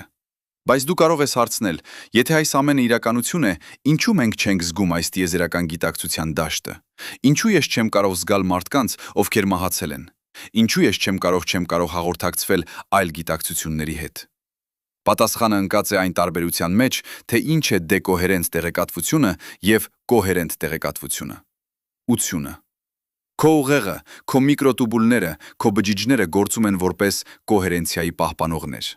Նրանք պաշտպանում են քվանտային վիճակները շրջակա միջավայրի աղմուկից, ջերմությունից, խանգարումներից։ Սա թույլ է տալիս քո գիտակցությանը ունենալ կայուն, կոհերենտ փորձառություն։ Բայց երբ քո մարմինը մեռնում է եւ այդ պաշտպանությունը անհետանում է, քո քվանտային տեղեկատվությունը տարածվում է եւ դեկոհերանում է։ Այն խառնվում է տիեզերական քվանտային դաշտի բարդ, աղմկալի միջավայրի հետ։ Երևակայիր, ռադիոալիք։ Երբ ալիքը թողարկվում է հաղորդիչից, այն կոհերենտ է, պարզ, հասկանալի, բայց երբ այն տարածվում է տարածության մեջ, այն ենթարկվում է ինտերֆերենցիայի, այլ ալիքներից, շենքերից, մթնոլորտային աղմուկից։ Հեռանալով հաղորդիչից, ալիքը դառնում է ավելի թույլ, ավելի աղմկալի, մինչև դա վերջապես կորչում է ընդհանուր ռադիոաղմուկի մեջ։ Բայց ալիքը դեռ կա։ Այն պարզապես այլևս տարբերելի չէ ռադիոընդունիչի կողմից։ Այդ իսկ պատճառով, երբ քո գիտակցությունը արտահոսում է տիեզերք, այն դեռ կա որպես քվանտային տեղեկատվություն, բայց այն այլևս լսելի չէ, այլ կոհերենտ ուղեղների համար, քանի որ այն դեկոհերացել է։ Այն խառնվել է տիեզերական քվանտային դաշտի անհամար ալիքների հետ։ Եթե քեզ մոտ լիներ բավականաչափ զգայուն սարք, բավականաչափ հզոր քվանտային հաշվողական մեքենա, տեսականորեն դու կարողանայիր վերակառուցել այդ տեղեկատվությունը։ Բայց կենսաբանական ուղեղը չունի այդ ունակությունը։ Կամ գուցե ունի, բայց շատ սահմանափակ չափով։ 2017 թվականին Դյուքի համալսարանի հետազոտողները վերլուծեցին մոտավորապես 3000 դեպք, որտեղ մարդիկ հաղորդեցին նախազգացում կամ տեսիլք սիրելի մարդու մահվան մասին, նախքան իրենց տեղեկացվեր։ Կինը, որը տեսավ իր որդուն մահացած կրակոցից, նույն պահին, երբ դա տեղի ունեցավ 5000 կիլոմետր հեռու։ Ծերունին, որը արթնացավ 3 առավոտյան եւ իմացավ, որ իր ամուսինը մահացել է հիվանդանոցում, նախքան հեռախոսը զանգեր։ Երեխան, ով հանկարծ սկսեց լալ եւ ասել «Պապիկը գնաց», հենց այն պահին, երբ պապիկը ապրեց սրտի կաթված 5 քաղաք հեռու։ Սկեպտիկները կասեին, սրանք պատահական համընկնումներ են, հաստատման բեռ, ընտրովի հիշողություն։ Եվ կարծես մեծ մասը այդպես է։ Բայց Դյուքի հետազոտողները փորձեցին վիճակագրորեն վերլուծել այս դեպքերը։ Երբ նրանք վերահսկեցին բոլոր հնարավոր կանխակալությունները եւ հաստատման սխալները, նրանք դեռ գտան փոքր, բայց վիճակագրորեն նշանակալից կապ։ Ավելի շատ մարդիկ զգաց իրենց սիրելիների մահը, քան սպասվում էր պատահականությամբ։ Ինչպես կարող է սա լինել։ Եթե գիտակցությունը իսկապես քվանտային երևույթ է, եւ եթե դու եւ քո սիրելին գրավակցված եք քվանտային մակարդակում, տարիների ընթացքում խոսելու, դիպչելու, միասին ապրելու շնորհիվ, ապա երբ այդ մարդը մեռնում է, քո գրավակցված քվանտային վիճակները զգում են հանկարծակի ընդհատումը։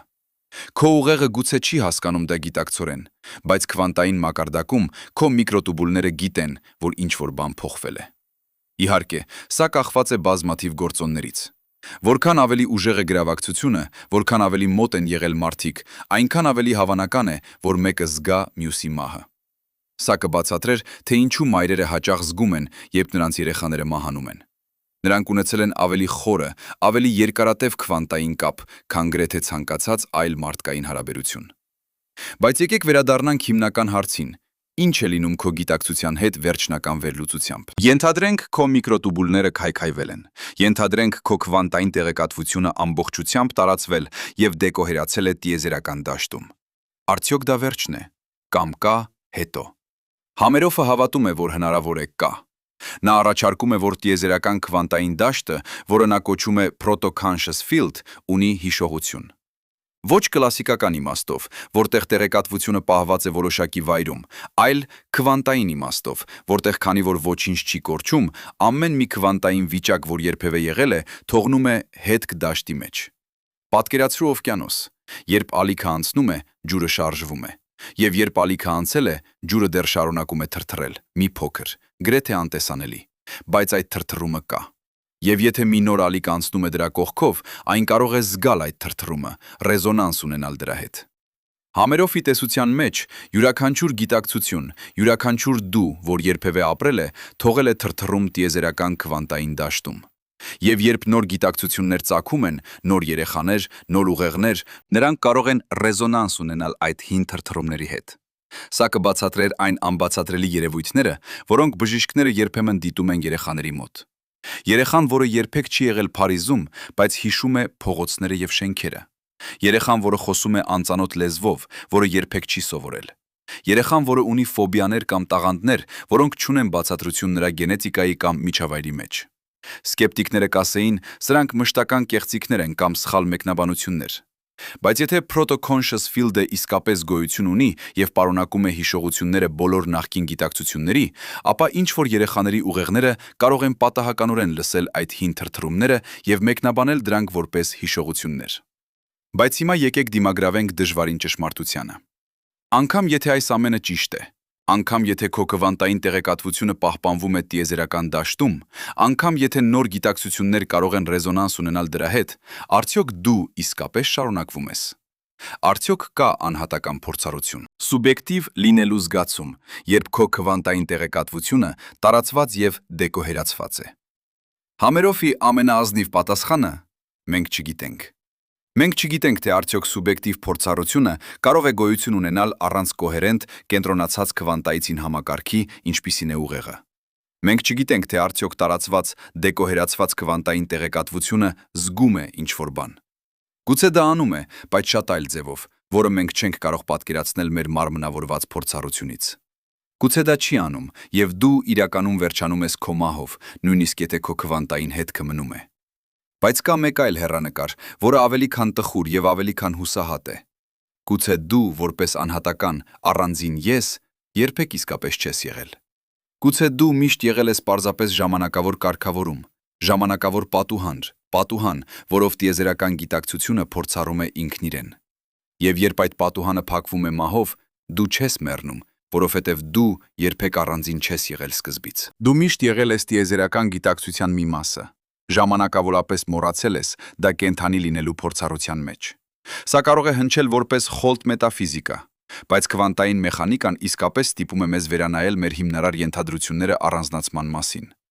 Քվանտային գրավակցությունը ցույց է տալիս, որ մասնիկները կարող են լինել փոխկապակցված այնպես, որ դրանք չեն կարող լիովին առանձին դիտարկվել։ Հոլոգրաֆիկ սկզբունքը ցույց է տալիս, որ տեղեկատվությունը ծավալի մասին կարող է գրանցվել մակերեսի վրա։ Քվանտային դաշտի տեսիտեսությունը ցույց է տալիս, որ դատարկ տարածությունը սովորաբար լիքն է էներգիայի եւ տեղեկատվության։ Որոշ իմաստով բոլոր մեր գիտական հայտնագործություններն ասում են նույն բանը՝ առանձնացումը երևակայություն է։ Տիեզերքի խորին մակարդակում ամեն ինչ միացված է բոլորի հետ։ Յուրաքանչյուր մասնիկ, յուրաքանչյուր դաշտ, յուրաքանչյուր գիտակցություն կապված է միասնական ամբողջության մեջ։ Եվ այն, ինչ մենք փորձառում ենք որպես առանձին ինքներս, միայն տեղային, ժամանակավոր հեռանկար է այդ ավելի մեծ ամբողջականության վրա։ Եթե դա ճիշտ է, ապա մահը ոչ թե վերջն է, մահը վերլուծություն է, վերամիություն, վերակազմակերպում։ Երբ դու մեռնում ես, դու որպես առանձին անհատ վերջանում ես։ Բայց այն խորը քվանտային տեղեկատվությունը, որը կազմում էր քեզ, վերադառնում է տիեզերական գիտակցության օվկիանոսը։ Եվ այնտեղ այն շարունակում է գոյություն ունենալ, շարունակում է ռեզոնանս ունենալ, շարունակում է ազդել նոր ալիքների, նոր կոնֆիգուրացիաների, նոր փորձառությունների վրա, որոնք ծագում են տիեզերքում։ Դու երբեք իսկապես չես մեռնում։ Դու միայն փոխակերպվում ես։ Լավ, հասկանում եմ ինչի մասին ես մտածում այս պահին։ Դու կարդացիր այս ամենը՝ քվանտային միկրոտուբուլները, գրավակցված մասնիկները, հոլոգրաֆիկ տիեզերքը, գիտակցությունը որպես ֆունդամենտալ դաշտ։ Եվ մի մաստ ուզում է հավատալ, որովհետև դա գեղեցիկ է, որովհետև դա մխիթարող է, որովհետև դա թողարկում է մահվան վախը։ Բայց մյուս մաստ, այն ռացիոնալ մասը, որը ապրել է 22-րդ դարում գիտական մեթոդի իրականության մեջ, գոռում է. «Սպասիր, սա շատ հարմար է լինելու համար ճշմարիտ։ Սա ճիշտ նման է նորագույն New Age պսևդոգիտությանը, որն օգտագործում է քվանտային ժարգոնը արդարացնելու հին հավատքները»։ Եվ գիտես ինչ։ Այս սկեպտիցիզմը ձեռնտու է։ Այն ճիշտ է։ Այն պահպանում է մեզ խաբելուց, այսպես որ եկեք անենք ինչ-որ անհրաժեշտ։ Եկեք դադար տանք այս գեղեցիկ պատմությանը եւ հարցնենք. ինչ է իրականում սխալ Պենրոուզ Համերոֆի տեսության հետ։ Ինչու են գիտական համայնքի մեծամասնությունը դեռ չհավատում դրան։ Եվ ամենակարևորը, անկախ նրանից, թե որքան գեղեցիկ է մաթեմատիկան, կա արդյոք որևէ ճանապարհ ապացուցելու կամ հերքելու դա։ 2015 թվականին մաթեմատիկական ֆիզիկոս Սկոտ Էրոնսոնը, MIT-ի պրոֆեսորը եւ քվանտային հաշվարկների փորձագետը հրապարակեց ամպիր վերլուծություն Պենրոուզի գաղափարների մասին։ Նրա եզրակացությունը տանջող էր։ Պենրոուզի օբյեկտիվ ռեդուկցիա տեսությունը գեղեցիկ մաթեմատիկական կառուցվածք է, բայց այն ունի մի խնդիր։ Մենք չունենք ոչ մի ապացույց, որ այն տեղի է ունենում ուղեղում։ Էրոնսոնը նշեց 3 խոշոր խնդիր։ Առաջինը. նույնիսկ բանդիոպադիայի եւ Ֆիշերի հետազոտությունները, որոնք ցույց տվեցին, որ միկրոտուբուլները կարող են պահել քվանտային կոհերենցիա ավելի երկար, քան մտածվում էր, դեռ չեն լուծում հիմնական խնդիրը։ Մի վայրկյան կամ մի քանի վայրկյան քվանտային կոհերենցիա բավարար է որոշ մոլեկուլային պրոցեսների համար, բայց գիտակցությունը պահանջում է շատ ավելին։ Գիտակցությունը պահանջում է մնայուն կոհերենցիա րոպեների, ժամերի, տարիների ընթացքում։ Երբ դու հիշում ես քո մանկության դեպք, երբ դու ճանաչում ես քո ընկերոջ դեմքը, երբ դու պլանավորում ես ապագան, այս բոլորը պահանջում են, որ քո գիտակցության քվանտային վիճակները մնան կայուն գործառնական ժամանակաչափով։ Մեկ վայրկյան շատ կարճ է։ Երկրորդը. Պենրոուզի հաշվարկները ցույց են տալիս, որ օբյեկտիվ ռեդուկցիան պահանջում է հսկայական էներգիա գրավիտացիոն դաշտի մեջ, բայց ուղեղը չի արտադրում այդպիսի էներգիա։ Ուղեղը սպառում է մոտավորապես 20 վատ էլեկտրական էներգիա, նույնքան որքան թույլ լամպը։ Եթե գիտակցությունը պահանջում է քվանտային գրավիտացիոն էֆեկտներ, որոնք բավականաչափ ուժեղ են փլուզելու ալիքի ֆունկցիան, ապա ուղեղը պետք է ավելի շատ էներգիա սպառի, քան դա անում է։ Երրորդը. անգամ եթե միկրոտուբուլները իսկապես կատարում են քվանտային հաշվարկներ, ինչու դա անհրաժեշտ է գիտակցության համար։ Դասական նեյրոնային ցանցերը արդեն բացատրում են մտածողությունը, հիշողությունը, զգայարանները, շարժումները։ Արհեստական նեյրոնային ցանցերը, որոնք վարում են ամբողջությամբ դասական կոմպյուտերների վրա, արդեն կարող են ճանաչել դեմքերը, թարգմանել լեզուները, նույնիսկ խաղալ շախմատ եւ գո ավելի լավ, քան մարդիկ։ Եթե դասական հաշվարկը բավարար է այս բոլորի համար, ինչու էվոլյուցիան ընտրեր քվանտային մեխանիզմ, որը այդքան ներբանգատ եւ հեշտությամբ խանգարվող է։ Սկոտ Էրոնսոնը գրեց. Պենրոուզի տեսության հիմնական խնդիրն այն է, որ այն լուծում է խնդիր, որը գուցե չի գոյություն ունենում։ Նա պնդում էր, որ դժվար խնդիրը գիտակցության մասին, այն հարցը, թե ինչպես է ֆիզիկական պրոցեսները դառնում սուբյեկտիվ փորձառություն, գուցե ընդհանրապես չպահանջի նոր ֆիզիկա։ Գուցե գիտակցությունը պարզապես առաջանում է բավականաչափ բարդ ինֆորմացիայի մշակումից։ Գուցե չկա քվանտային մատուցող շերտ, միայն դասական նեյրոնային հաշվարկներ, որոնք այնքան խճճված են, որ դրանք ստեղծում են սուբյեկտիվ փորձառության երևակայությունը։ Եվ կա ուրիշ խնդիր, որը դեռ ավելի հիմնարար է։ Ինչպես մենք կարող ենք փորձարկել Պենրոուզ Համերոֆի տեսությունը։ Նրանք կանխատեսում են, որ գիտակցությունը առաջանում է քվանտային վիճակների օբյեկտիվ ռեդուկցիայից։ Բայց ինչպես մենք չափենք օբյեկտիվ ռեդուկցիան։ Ինչպես մենք տարբերենք այն սովորական քվանտային դեկոհերենցիայից։ Եվ ամենակարևորը, ինչպես մենք ապացուցենք, որ այդ պրոցեսը կապված է գիտակցության հետ։ Բանդիոպաթիայի փորձերը ցույց տվեցին, որ անզգայացման գազերը խանգարում են միկրոտուբուլների քվանտային տատանումները։ Սա թանկարժեք հարաբերություն է, բայց դա չի ապացուցում պատճառականություն։ Գուցե անզգայացումը խանգարում է միկրոտուբուլները եւ այս խանգարումը հետևանքորեն ազդում է գիտակցության վրա։ Կամ գուցե անզգայացումը ազդում է գիտակցության վրա մեկ այլ կերպ եւ միկրոտուբուլների խանգարումը պարզապես կողմնակի էֆեկտ է։ Փորձերը չեն կարող տարբերել այս երկու սցենարները։ Իսկ մոտակա մահվան փորձառությունները։ Սեմ Փարնյայի Aware ուսումնասիրությունը գտավ, որ մարդիկ, ովքեր կլինիկորեն մեռած էին, կարող էին հիշել դեպքերը իրենց սրտի կանգի ժամանակ։ Բայց կասկածողները ճիշտ են, երբ հարցնում են, արդյոք այդ հիշողությունները ձևավորվել են իրականում վերակենդանացման ժամանակ։ Եվ նույնիսկ եթե դրանք իրական են, արդյոք դրանք պահանջում են քվանտային մեխանիկա։ Գուցե ուղեղի որոշ հատվածները կարող են գործել մի քանի վայրկյան, նույնիսկ առանց թթվածնի, պահպանելով հիմնական տեղեկատվության մշակումը։ 2022 թվականին նեյրոգիտնական Քրիստոֆ Քոխը, նույն հետազոտողը, որը ուսումնասիրում էր ինքնության զգացումը, հրապարակեց վերլուծություն մոտակա մահվան փորձառությունների մասին։ Նա առաջարկեց, որ այս փորձառությունները կարող են բացատրվել ամբողջությամբ նեյրոքիմիայով։ Երբ ուղեղը սովորություն է ունենում թթվածնից, այն արտադրում է էնդորֆիններ, բնական ցավազերծող նյութեր, որոնք կարող են առաջացնել էյֆորիայի զգացում։ Այն նաև արտադրում է DMT,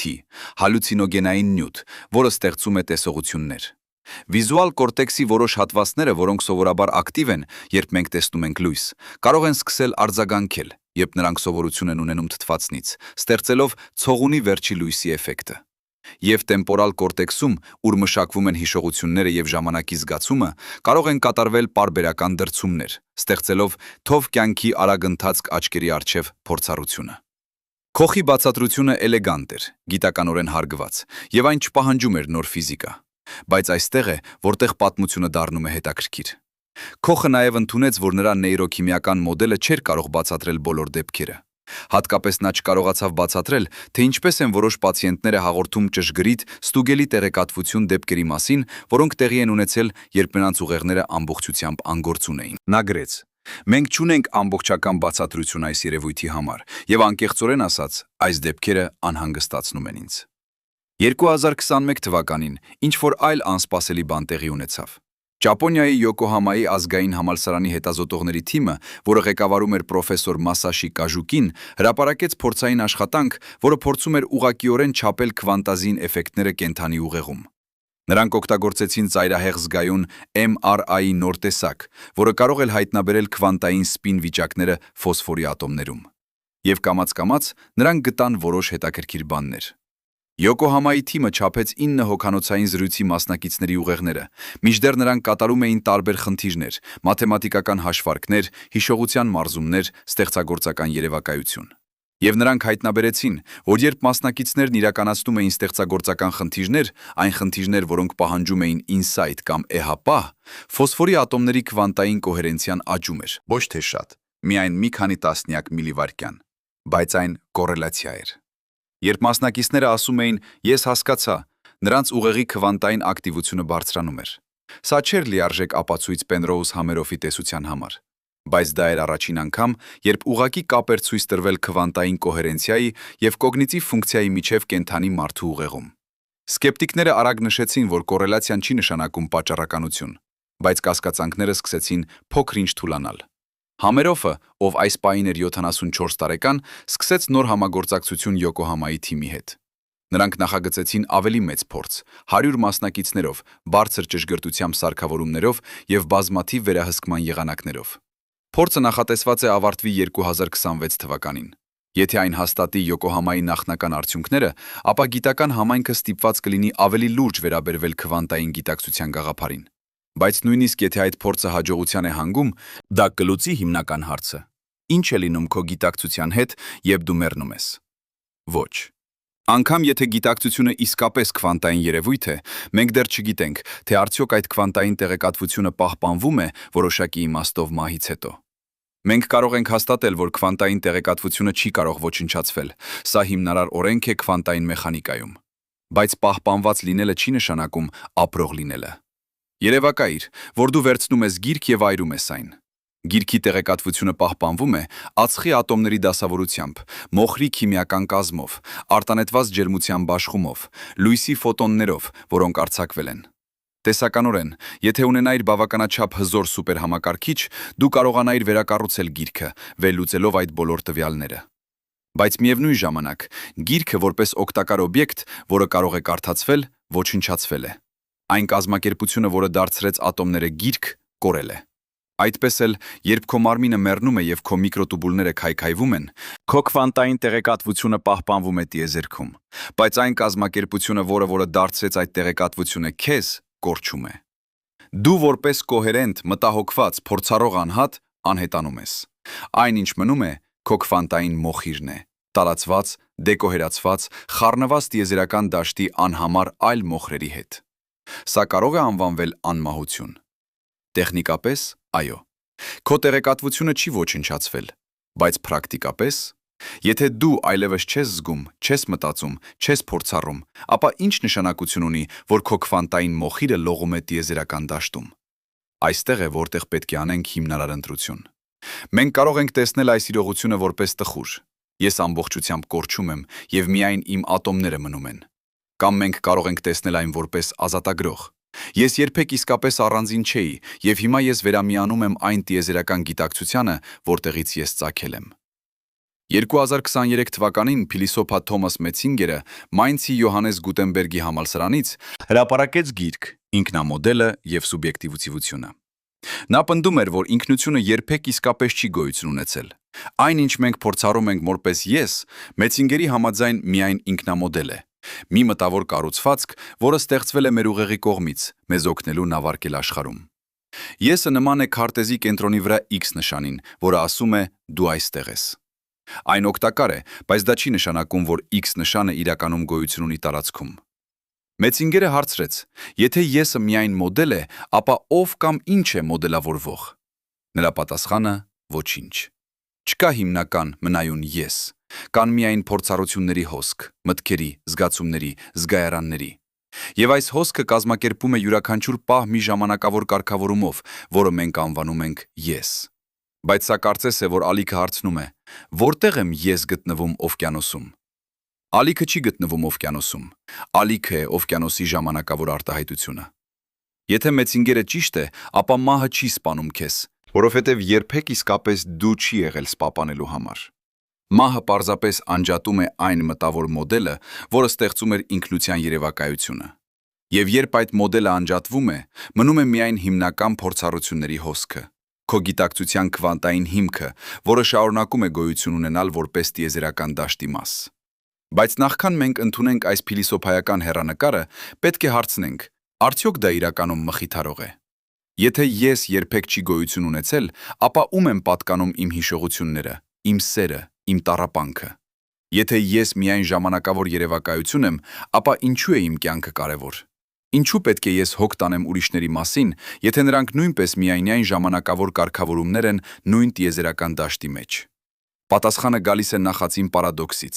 Այն իրողությունից, որ մենք գոյություն ունենք հենց այն սահմանագծում, որտեղ գիտությունը եւ փիլիսոփայությունը հանդիպում են։ Մենք ապրում ենք այն տարօրինակ իրականության մեջ, որտեղ մենք միաժամանակ եւ ալիքներ ենք եւ օվկիանոս։ Մենք միաժամանակ եւ ժամանակավոր եւ հավերժ։ Մենք միաժամանակ եւ առանձին անհատներ եւ մի միասնական գիտակցություն։ 2024 թվականին քվանտային ֆիզիկոս Քարլո Ռովելին Loop Quantum Gravity տեսությունը ստեղծողներից մեկը հրապարակեց էսսե «Ժամանակը, տարածությունը եւ իմ մահը»։ Նա գրեց. երբ ես մեռնում եմ, ես չեմ անհետանում տիեզերքից։ Ես անհետանում եմ միայն այժմից։ Բայց այժմը ինքը երևակայություն է։ Ֆիզիկայում չկա հատուկ այժմ պահ, որը տարբերվում է ցանկացած այլ պահից։ Կա միայն դեպքերի ցանց, պատճառ-հետևանքային շղթաների, որոնք ձգվում են անցյալից դեպի ապագա։ Ռովելին պնդում էր, որ մեր փորձառությունը ներկա պահի մեջ ապրելու չի բացահայտում ֆիզիկական իրականությունը։ Ֆիզիկական իրականությունը բլոկային տիեզերք է, որտեղ անցյալը, ներկան եւ ապագան բոլորը գոյություն ունեն միաժամանակ, նման ֆիլմի բոլոր կադրերը, որոնք պառկած են միասին։ Մենք պարզապես փորձառում ենք այս բլոկային տիեզերքը կադր առ կադր, ստեղծելով ներկա պահի երևակայությունը։ Եթե Ռովելին ճիշտ է, ապա մահը ոչ թե վերջ է, դա պարզապես կետ է, որտեղ քո գիտակցության աշխարհագիծը դադարում է ձգվել ժամանակի միջով։ Բայց այդ աշխարհագիծը, այդ քո ամբողջ կյանքի քարաչափ ձևը մնում է բլոկային տիեզերքում։ Յուրաքանչյուր պահ քո կյանքի, քո ծնունդը, քո առաջին սերը, քո վերջին շունչը, բոլորը գոյություն ունեն հավերժորեն որպես բլոկային տիեզերքի մաս։ Դու չես մեռնում, դու պարզապես ավարտված ես։ Սա տարօրինակ մխիթարություն է։ Դա չի պատճառում, որ դու շարունակես փորձառել բաներ մահից հետո, բայց դա նշանակում է, որ քո կյանքի յուրաքանչյուր պահ, յուրաքանչյուր զգացած զգացում, յուրաքանչյուր մտածած մտքեր հավերժորեն գրանցված է տիեզերքի ստրուկտուրայում։ Դու այս կոնկրետ պահին, ով կարդում ես այս բառերը, մտածում այս մտքերը, հավերժորեն գոյություն ունես որպես տիեզերքի անբաժանելի մաս։ Բայց դու համարժեք գլխովը տենքացել ես, եւ ես չեմ կարող քեզ մեղադրել։ Մենք սկսեցինք քվանտային միկրոտուբուլներով, քանի որ այն արագ շարժվել է դեպի բլոկային տիեզերքներ եւ հավերժական աշխարհագծեր։ Կորցել ենք մենք կենտրոնացումը, կամ գուցե դա հենց այն կետն է, որ բոլոր այս գաղափարները՝ քվանտային կոհերենցիան, տեղեկատվության պահպանումը, հոլոգրաֆիկ սկզբունքը, բլոկային տիեզերքը ցույց են տալիս նույնը տարբեր տեսանկյուններից։ Նրանք բոլորն ասում են, տիեզերքը շատ ավելի տարօրինակ է, քան մենք երևակայում էինք, եւ մեր սովորական պատկերացումները գոյության, մահվան եւ ժամանակի մասին վերահսկողության ենթակա են։ 2025 թվականին միջազգային թիմ մաթեմատիկոսներից, ֆիզիկոսներից եւ փիլիսոփաներից հավաքվեց Պերիմետր ինստիտուտում, Կանադայում, 2 շաբաթ տևողությամբ համաժողովի համար, քննարկելու գիտակցությունը եւ ֆիզիկական իրականությունը։ Համերով այնտեղ էր, Քոխը այնտեղ էր, Բանդիոպադյան մասնակցեց վիդեոկապով, Ռովելին ներկայացրեց իր բլոկային տիեզերքի հեռանկարը, Թեգմարկը խոսեց իր մաթեմատիկական տիեզերքի մասին, եւ 2 շաբաթի վերջում նրանք գրեցին համատեղ հռչակագիր։ Հռչակագիրը չէր պնդում, որ նրանք լուծել են գիտակցության խնդիրը, ավելի ճիշտ այն ճանաչեց 5 կետ, որոնց շուրջ բոլոր մասնակիցները համաձայն էին։ 1. Ուղեղը եւ գիտակցությունը խորապես փոխկապակցված են, բայց հարաբերությունը ավելի բարդ է, քան պարզ պատճառականություն։ 2. Սա այլևս վիճահարույց չէ։ Հարցը այն է, թե արդյոք այս քվանտային էֆեկտները անհրաժեշտ են գիտակցության համար։ 3. Քո քվանտային տեղեկատվությունը կարող է պահպանվել, բայց դա չի նշանակում, որ դու շարունակում ես փորձառել բաներ սովորական իմաստով։ 4. Եսը գուցե շինություն է, որը ստեղծվել է պրոցեսների միջոցով, ոչ թե հավերժական էություն։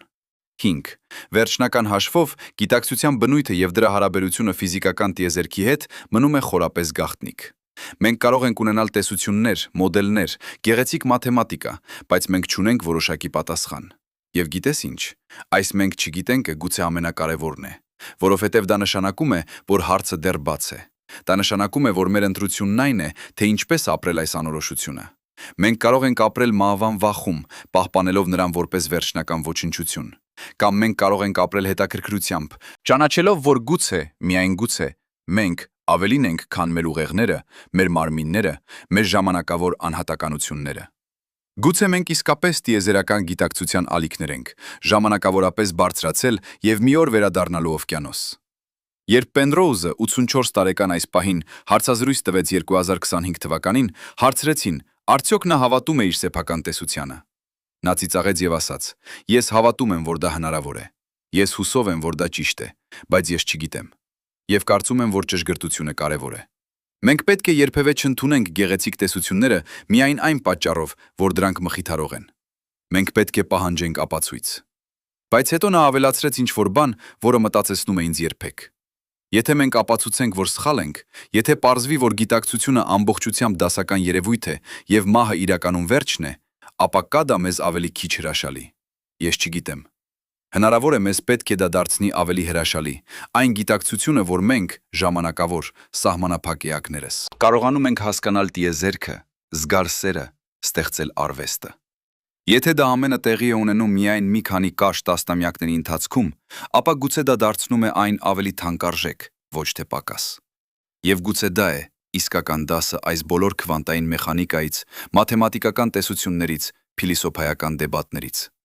Անկախ նրանից, թե ինչն է ճշմարիտ, անկախ նրանից, թե արդյոք քո քվանտային տեղեկատվությունը պահպանվում է, թե ոչ, անկախ նրանից, թե արդյոք գիտակցությունը ֆունդամենտալ է, թե առաջացող, այս պահը, այս փորձառությունը հիմա գոյություն ունի։ Դու գոյություն ունես։ Եվ այդ գոյությունը, բարդ կամ պարզ, հավերժական կամ ժամանակավոր, կվանտային կամ կլասիկական է տիեզերքի անհավատալի նշխարը։ Եվ այժմ, երբ մենք կանգնած ենք այս բոլոր տեսությունների, փորձերի, փիլիսոփայական հարցումների վերջում, եկեք անենք ինչ-որ տարօրինակ։ Եկեք ընդունենք ոչ թե այն, ինչ մենք գիտենք, այլ այն, ինչ մենք։ Որովհետև այնտեղ, անծանոթի սահմանագծում, գտնվում են ամենահետաքրքիր հարցերը։ Մենք խոսեցինք քվանտային միկրոտուբուլների մասին։ Կարծես որ հասկանում ենք, թե ինչպես են դրանք գործում, բայց ճշմարտությունն այն է, մենք չենք հասկանում քվանտային մեխանիկան։ Ոչ ոք չի հասկանում։ Ռիչարդ Ֆեյնմանը 20-րդ դարի ամենամեծ ֆիզիկոսներից մեկը ասել է. «Եթե կարծում ես, որ հասկանում ես քվանտային մեխանիկան, ապա դու չես հասկանում քվանտային մեխանիկան»։ Մենք ունենք մաթեմատիկա, որը աշխատում է անհավատալի ճշգրտությամբ։ Մենք կարող ենք կանխատեսել ատոմների վարքագիծը 10-րդական կետի հետ 15 թվով։ Բայց երբ մենք հարցնում ենք, բայց ինչ է իրականում կատարվում, մաթեմատիկան լռում է։ Քվանտային մեխանիկան ասում է, որ մասնիկը կարող է լինել երկու տեղում միաժամանակ։ Բայց ինչ է լինելը երկու տեղում։ Դա նշանակում է, որ կան երկու պատճեններ մասնիկի։ Կամ դա նշանակում է, որ մ է, որ մասնիկը տարածված է տարածությունում։ Կամ գուցե դա նշանակում է, որ տեղակայումը ինքը երևակայություն է եւ մասնիկը գոյություն ունի այնպիսի ձևով, որը մեր լեզուն չի կարող նկարագրել։ Մենք չգիտենք։ Մենք չենք կարող գիտենալ, որովհետև մեր ողջ լեզուն, մեր ողջ հասկացությունների համակարգը կառուցված է դասական աշխարհի փորձառության վրա, որտեղ բաները գտնվում են մեկ տեղում, ժամանակը հոսում է ուղիղ գծով եւ պատճառը նախորդում է հետևանքին։ Պենրոուս Համերոֆի տեսությունը պնդում է, որ գիտակցությունը ծագում է քվանտային վիճակների օբյեկտիվ ռեդուկցիայից։ Բայց ինչ է օբյեկտիվ ռեդուկցիա։ Դա նշանակում է, որ ալիքի ֆունկցիան ինքնին փլուզվում է անկախ դիտորդներից։ Բայց ինչ է փլուզումը։ Արդյոք դա իրական ֆիզիկական պրոցես է, թե պարզապես մեր գիտելիքի մեջ փոփոխություն։ Եվ եթե դա իրական պրոցես է, ապա որ պահին հաստատ տեղի է ունենում։ 100 տարի քվանտային մեխանիկայից հետո մենք դեռ վիճում ենք այս հարցերի շուրջ։ Կա 100 տարուց ավելի հին փիլիսոփայական հարց, որը կոչվում է դժվար խնդիր գիտակցության մասին։ Գիտակցության մասին։ Ինչպես են ֆիզիկական պրոցեսները, նեյրոնների կրակումը, մոլեկուլների շարժումը, քվանտային վիճակների փլուզումը դառնում սուբյեկտիվ փորձառություն։ Ինչպես է երրորդ անձի հեռանկարը, նա մտածում է, դառնում առաջին անձի փորձառություն։ Ես մտածում եմ։ Ինչպես է օբյեկտիվ տեղեկատվությունը դառնում սուբյեկտիվ զգացում։ Որոշ փիլիսոփաներ պնդում են, որ այս հարցը բանակցելի է։ Նրանք ասում են, գիտակցությունը պարզապես այն է, ինչ անում է ուղեղը։ Բայց այս պատասխանը բաց է թողնում հենց այն բանը, որը մենք փորձում ենք բացատրել։ Եվ դու տեսնում ես կարմիր գույնը, չկա կարմիր գույն քո ուղեղի նեյրոններում։ Կան միայն էլեկտրական ազդանշաններ, քիմիական ռեակցիաներ, տեղեկատվության մշակում։ Բայց դու ես կարմիրը։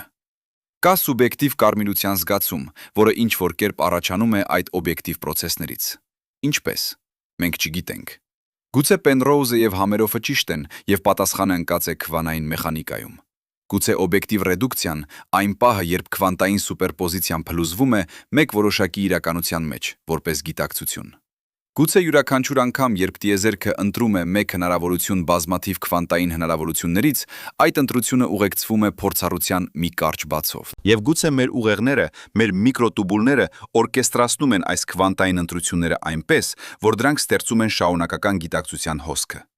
Բայց դա մնում է կանխավարկած։ Մենք չունենք ուղղակի ապացույց, որ քվանտային փլուզումը եւ սուբյեկտիվ փորձառությունը նույն երևույթն են։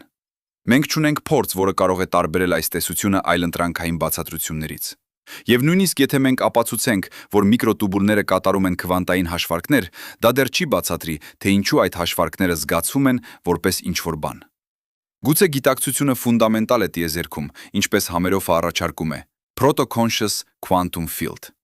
Գուցե ամեն ինչ, յուրաքանչյուր մասնիկ, յուրաքանչյուր քվանտային դաշտ ունի մի փոքր-ինչ փորձառություն։ Գուցե գիտակցությունը չի ծագում բարդ համակարգերից, այլ կուտակվում է մի պամպսիխիզմի տեսակ։ Բայց եթե դա ճիշտ է, ապա ինչ է փորձառում մի էլեկտրոնը, ինչ է զգում մի ֆոտոնը։ Մենք չունենք նույնիսկ լեզու խոսելու այս մասին, առավել եւս փորձարկելու։ Կամ գուցե գիտակցությունը երևույթ է, որն առաջանում է միայն շատ հատուկ պայմաններում, երբ տեղեկատվությունը կազմակերպվում է ճիշտ ձևով, երբ համակարգը ունի ճիշտ տեսակի ինտեգրվածություն եւ բարդություն։ Գուցե միայն ուղեղները, կամ գուցե միայն որոշ տեսակի ուղեղները կարող են ստեղծել գիտակցություն։ Բայց հետո ինչպես մենք բացատրենք, թե ինչու մեր ուղեղը հատուկ է։ Ինչու 100 միլիարդ նեյրոններ, որոնք կազմակերպված են այս կոնկրետ ձևով, ստեղծում են փորձառություն, մինչդեռ 100 միլիարդ տրանզիստորներ համակարգչում ոչ։ Մենք չգիտենք։ Եվ ավելին, գուցե մենք երբեք չկարողանանք գիտենալ։ Գուցե գիտակցությունը այնպիսի երևույթ է, որը չի կարող ամբողջությամբ բացատրվել երրորդ անձի, օբյեկտիվ գիտական լեզվով։ Գուցե սուբյեկտիվ փորձառությունն ըստ իր բնույթի մատչելի է միայն առաջին անձից, ներսից, եւ երբ մենք փորձում ենք նկարագրել այն արտաքինից, օգտագործելով նեյրոններ, մոլեկուլներ, քվանտային դաշտեր, մենք պարտադիր կերպով բաց ենք թողնում ինչ-որ բան հիմնարար։ Պատկերացրու, որ դու փորձում ես բացատրել երաժշտության գեղեցկությունը մեկին, ով երբեք չի լսել ձայններ։ Դու կարող ես նկարագրել հաճախականությունները, ամպլիտուդները, ներդաշնակությունները։ Դու կարող ես ցույց տալ, թե ինչպես են ձայնի ալիքները շարժում օդի մոլեկուլները եւ տրթրեցնում ականջի թմբուկը։ Դու կարող ես նույնիսկ վերլուծել, թե ինչպես է ուղեղը մշակում այդ ձայնային տեղեկատվությունը։ Բայց դու երբեք չես կարող փոխանցել ինքնին փորձառությունը։ Այն զգացումը, որ լինել տարվելով Բախի ֆուգայով կամ Բիթլզի երգով։ Եթե մեկը երբեք չի փորձել լսել, նրանք երբեք չեն հասկանա։ Գուցե գիտակցությունը նույնպիսին է, գուցե ոչ մի քանակությամբ օբյեկտիվ գիտական բացատրություն չի կարող լիովին բռնել այն, ինչ է նշանակում գիտակից։ Եվ եթե դա ճիշտ է, ապա մեր հարցը, ինչ է լինում գիտակցության հետ, երբ դու մեռնում ես, գուցե չունի հստակ գիտական պատասխան։ Ոչ այն պատճառով, որ գիտությունը թույլ է, այլ այն պատճառով, որ հարցը պնդում է փորձառությունը, որը գոյություն ունի միայն առաջին անձից։ Բայց եկեք խոսենք նաև այն մասին, ինչ մենք չենք գիտի ֆիզիկայի մասին։ Մենք խոսեցինք քվանտային մեխանիկայի, հոլոգրաֆիկ սկզբունքի, բլոկային տիեզերքի մասին։ Կարծես որ դրանք հաստատված ճշմարտություններ են։ Բայց իրականում դրանցից յուրաքանչյուրը տեսություններ են, արտակարգ հաջող տեսություններ, ճշմարտացի տեսություններ որոշ դոմենում, բայց դեռ ոչ ամբողջական։ Մենք չգիտենք, թե ինչ է տմար նյութը կամ տմար էներգիան, որոնք կազմում են ավելի քան 95% տիեզերքի։ Մենք չգիտենք, թե ինչպես միավորել քվանտային մեխանիկան եւ ընդհանուր հարաբերականությունը։ Մենք չգիտենք, թե ինչպես է տիեզերքը սկսվել կամ արդյոք սկիզբ ունենալը նույնիսկ իմաստ ունի։ Մենք չգիտենք, թե արդյոք մեր տիեզերքը միակն է կամ արդյոք գոյություն ունեն անվերջ շատ զուգահեռ տիեզերքներ բազմաշխարհների մեջ։ Մենք չգիտենք, թե արդյոք ժամանակը ֆունդամենտալ է կամ արդյոք այն առաջացող երևույթ է, նման ջերմաստիճանին կամ ճնշմանը։ Յուրաքանչյուր պատասխան, որին մենք հասնում ենք, բացում է 10 նոր հարցեր։ Յուրաքանչյուր գաղտնիք, որը մենք լուծում ենք, բացահայտում է 10 նոր գաղտնիքներ։ Դա կարծես դուր է դուրս գալիս սենյակից միայն հայտնաբերելու, որ կան անվերջ բազմաթիվ այլ սենյակներ, յուրաքանչյուրը լի իր սեփական հանելուկներով։ 2025 թվականին Ջեյմս Վեբ տիեզերական հեռադիտակը հայտնաբերեց գալակտիկաներ, որոնք կազմավորվել էին միայն 300 միլիոն տարի մեծ պայթյունից հետո։ Դա շատ ավելի վաղ է, քան մեր տեսությունները կանխատեսում էին։ Այս գալակտիկաները այնքան մեծ էին, այնքան լավ կազմակերպված, որ մենք չգիտենք, թե ինչպես էին դրանք կարող կազմավորվել այդքան արագ։ Մեր ամբողջ տիեզերաբանական մոդելը հնարավոր է սխալ է կամ գոնե անամբողջ։ Ճապոնական գիտնականները, ովքեր ուսումնասիրում են նեյտրինոները, այն ուրվական մասնիկները, որոնք քիչ թե շատ չեն փոխազդում որևէ բանի հետ, հայտնաբերեցին, որ նեյտրինոները ունեն զանգված։ Սա հակասում է ստանդարտ մոդելին, մասնիկային ֆիզիկայի մեր լավագույն տեսությանը։ Ինչ-որ բան բացակայում է։ Գուցե կան լրացուցիչ չափումներ, որոնք մենք չենք կարող զգալ։ Գուցե կան նոր տեսակի դաշտեր, որոնք մենք դեռ չենք հայտնաբերել։ Գուցե ողջ մեր ֆիզիկայի շենքը, որը այդքան հպարտ կառուցվել է 300 տարի, շինվել է անամբողջ հիմքի վրա։ Եվ դա լավ է։ Դա լավ է, որովհետև դա նշանակում է, որ մենք դեռ գտնվում ենք սկզբում։ Դա նշանակում է, որ տիեզերքը դեռ լի է գաղտնիքներով, որոնք սպասում են հայտնաբերվելու։ Դա նշանակում է, որ ապագա սերունդները կունենան իրենց սեփական Այնշտայններն ու Պենրոուզները, իրենց սեփական հեռափոխական տեսությունները, որոնք կփոխեն ամեն ինչ, ինչ մենք կարծում էինք, որ գիտեինք։ Բայց հիմա եկեք վերադառնանք տուն։ Եկեք վերադառնանք այն պահին, երբ դու սկսեցիր կարդալ այս ամենը։ Հիշում ես։ Դու նստած էիր, կարդում էիր այս բառերը, եւ քո ուղեղի ներսում 100 միլիարդ նեյրոններ կրակում էին, միկրոտուբուլները թրթռում էին, քվանտային վիճակները փլուզվում էին եւ վերափլուզվում 40 անգամ ամեն վայրկյանում։ Բայց դու չէիր մտածում այդ ամենի մասին։ Դու պարզապես ունեիր փորձառություն։ Դու գիտակից էիր։ Եվ հիմա, այս պահին, ինչպես դու կարդում ես այս վերջին բառերը, նույն բանն է կատարվում։ Քվանտային պրոցեսներ քո միկրոտուբուլների մեջ, էլեկտրական ազդանշաններ քո նեյրոններում, քիմիական ռեակցիաներ քո սինապսներում։ Բայց այդ բոլորը պարզապես մեխանիզմն է։ Իրական հրաշքը այն է, որ դու ես այս ամենը։ Դու չես պարզապես մի կենսաբանական ռոբոտ, որը մշակում է տեղեկատվությունը։ Դու մի գիտակից էակ ես, որն ունի ներքին կյանք, սուբյեկտիվ աշխարհ, մի լինելու զգացում։ Բոլոր մեր գիտական տեսությունները, բոլոր մեր փիլիսոփայական դեբատները չեն կարող վերցնել այդ հրաշքը։ Նրանք կարող են բացատրել մեխանիզմը, բայց ոչ մոգությունը։ Նրանք կարող են պատմել, թե դա տեղի ունենում, բայց ոչ դա էսպիսի զգացում ունի։ Եվ երբ օրը քո մարմինը կմեռնի, արդյոք դադարվել է այդ մոգությունը։ Արդյոք քո սուբյեկտիվ փորձառությունը, քո ներքին կյանքը պարզապես կանհետանա, կարծես որ այն երբեք չի եղել։ Կամ արդյոք այն կփոխակերպվի, կվերաձևակերպվի, կվերաինտեգրվի տիեզերական գիտակցության մեջ, որտեղից այն ծագել է։ Մենք չգիտենք։ Պենրոուզը չգիտի, Համերոֆը չգիտի, Բանդիոպաթյան, Ֆիշերը, Քոխը, Ռովելլին, նրանցից ոչ ոք չգիտի։ Բոլոր մեր գիտությունը, բոլոր մեր փորձերը, Բոլոր մեր մաթեմատիկան չի կարող տալ վերջնական պատասխան այս հարցին։ Բայց գուցե դա եւ է իրական պատասխանը։ Գուցե մեր չգիտենալը ինքը տեղեկացում է։ Դա մեզ հիշեցնում է, որ տիեզերքը ավելի խորը, ավելի տարօրինակ, ավելի գաղտնիքային է, քան մեր միտքը կարող է բռնել։ Դա մեզ հիշեցնում է, որ մենք չենք իրավաբանված տիեզերքը, մենք նրա մասն ենք, ժամանակավոր, նուրբ, հրաշալի։ Դա մեզ հիշեցնում է, որ յուրաքանչյուր պահ, որը մենք ունենք, այս ճշգրիտ գիտակցության պահը, երբ մենք ընթերցում ենք այս բառերը, մտածում այս մտքերը, թանկագին է հենց այն պատճառով, որ այն անկրկնելի է։ Գուցե այն, ինչ մահը իրականում անում է, չէ մեզ ոչնչացնում, այլ մեզ։ Հիշեցնում է, որ մենք երբեք իսկապես առանձին չէինք։ Մենք միշտ եղել ենք տիեզերքի մաս, քշող ոչ թե դեպի ոչնչություն, այլ վերադառնալով տուն։ Վերադառնալով այն խորը քվանտային դաշտին, որտեղից բոլոր գիտակցությունները բխում են։ Վերադառնալով օվկիանոս, որից բոլոր ալիքները ծագում են եւ վերջապես հանդարտվում են։ Կամ գուցե ոչ։ Գուցե մահը իրականում վերջն է, եւ այս ամենը, քվանտային գիտակցությունը, տիեզերական դաշտը, տեղեկատվության պահպանումը, պարզապես գեղեցիկ մաթեմատիկա է առանց ֆիզիկական իրականության։ Գուցե երբ նեյրոններդ մեռնում են, դու պարզապես դադարում ես գոյություն ունենալ, ինչպես բոցը հանգչում է, երբ մոմը վառվում է։ Բայց նույնիսկ եթե դա ճիշտ է, նույնիսկ եթե մահը իսկապես ամբողջական, անդառնալի վերջն է, արդյոք դա վերցնում է հիմա ունեցած փորձառությունիդ նշանակությունը։ Արդյոք այն դարձնում է քո սերը պակաս իրական, քո տառապանքը պակաս իսկական, քո կյանքը պակաս բանալի։ Պենրոզը ասաց ինչ-որ բան, որը հարվածում է ինձ։ Նա ասաց, որ եթե մենք միայն ժամանակավոր ենք, եթե մեր գիտակցությունը վառվում է միայն մի քանի կարճ տասնամյակների համար, ապա դա դարձնում է մեր գոյությունը ավելի թանկագին, ոչ թե պակաս։ Յուրաքանչյուր պահ, յուրաքանչյուր գիտակցության ակնթարթ դառնում է անեզր, դառնում է անկրկնելի նվեր, որը երբեք չի կրկնվի տիեզերքի ամբողջ պատմության մեջ։ Եվ եթե համելոֆը ճիշտ է, եթե մեր գիտակցությունը մնում է որպես քվանտային հետք տիեզերական դաշտում, ապա յուրաքանչյուր մտածած մտքեր, յուրաքանչյուր զգացած զգացում, յուրաքանչյուր սիրող կամ ստեղծագործական արարք դառնում է տիեզերքի հավերժական հիշողության մաս։ Ոչինչ չի կորչում։ Ամեն ինչ հաշվի է առնվում։ Ամեն ինչ նշանակություն ունի։ Որպեսզի եզրակացնենք, ես ուզում եմ վերադառնալ այն պահին, երբ մենք սկսեցինք։ Դու կարդում էիր այն տողերը, որոնք ասում էին, հենց այս վայրկյանին, մինչդեռ դու կարդում ես այս տողերը, քո գլխի ներսում տեղի է ունենում ինչ-որ անհավանական բան։ Եվ հիմա, այս վերջին պարբերության վերջում, դարձյալ նույն բանն է տեղի ունենում։ Քո ուղեղի ներսում, հենց այս վայրկյանին, 100 միլիարդ նեյրոններ կրակում են։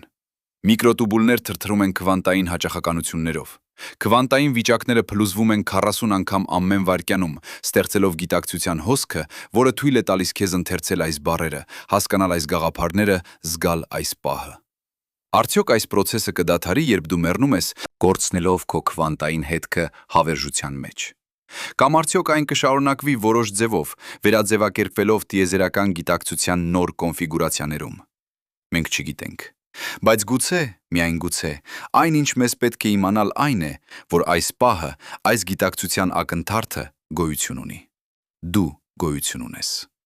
Եվ մեկ օր, երբ գիտությունը վերջապես լուծի գիտակցության հանելուկը, լինի դա քվանտային միկրոտուբուլների միջոցով կամ որևէ այլ մեխանիզմի, որը մենք դեռ չենք երևակայել, այդ պատասխանը չի փոխի հիմնական հրաշքը։ Հրաշքն այն է, որ տիեզերքը յուրաքանչյուր քո ատոմում խորապես անծանոթ եւ գեղեցիկ ծնել է գիտակցություն, ծնել է քեզ։ Արդյոք սա երբևէ վերջանում է, կամ արդյոք այն պարզապես փոխակերպվում է, տարածվում, վերակազմակերպվում անվերջությամբ, նման ալիքների հավերժական պարին օվկիանոսում։ Գուցե հարցերն ինքնին ավելի կարևոր են, քան պատասխանները։ Գուցե անհայտությունը ոչ թե թուլություն ունե, այլ ամենախորը հրավերը, զարմանալու, փնտրելու, մնալու կենթանի, հենց այն գաղտնիքի մեջ։ Եվ մեկ օր, երբ քո սիրտը կանի իր վերջին զարկը, երբ քո նեյրոնները կդադարեն կրակել, երբ քո միկրոտուբուլները կքայքայվեն եւ քո քվանտային վիճակները կտարածվեն տիեզերք, գուցե դու կբացահայտես պատասխանը։ Կամ գուցե կա ավելի լավ պատասխանից, ավելի մեծ հարց, ավելի խորը գաղտնիք, որը սպասում է սահմանագծի մյուս կողմում։ Մինչև այդ, քո ամենակարևոր աշխատանքը ապրելն է, լիովին, խորը, գիտակցաբար, սիրելով, ստեղծելով, զարմանալով։ Գիտակցելով, որ յուրաքանչյուր շունչ, յուրաքանչյուր զարկ սրտի, յուրաքանչյուր մտքեր, որը անցնում է քո միջով, մի մասն է տիեզերքի խորագույն հրաշքի, գիտակցության։ Եվ այդ հրաշքը լի միայն հավերժական կամ ժամանակավոր, քվանտային կամ դասական, ֆունդամենտալ կամ առաջացող, մնում է տիեզերքի ամենահրաշալի, ամենախորհրդավոր, ամենագեղեցիկ երևույթը։ Դու այդ երևույթն ես, դու այդ հրաշքն ես։ Եվ երբ օրը քո պատուհանը կփակվի, գուցե այլ պատուհաններ կբացվեն, որտեղ, երբևէ, այլ ձևերով, որոնք մենք չենք կարող նույնիսկ երևակայել։ Կամ գուցե ոչ։ Գուցե սա միակ պատուհանն է, միակ հնարավորությունը։ Եվ հենց այդ պատճառով այն ավելի թանկագին է, քան 11 գալակտիկաները, ավելի բանալի, քան բոլոր աստղերը երկնքում։ Գուցե հարցը չէ, ինչ է լինում մահից հետո։ Գուցե հարցն է, ինչ է լինում հիմա։ Եվ պատասխանը նրա վրա դու ես։ Դու կարդում ես այս բառերը, դու գոյություն ունես, դու գիտակից ես, եւ հենց այս պահին դա բավական է։ Դա ավելին է, քան բավական է, դա ամեն ինչ է։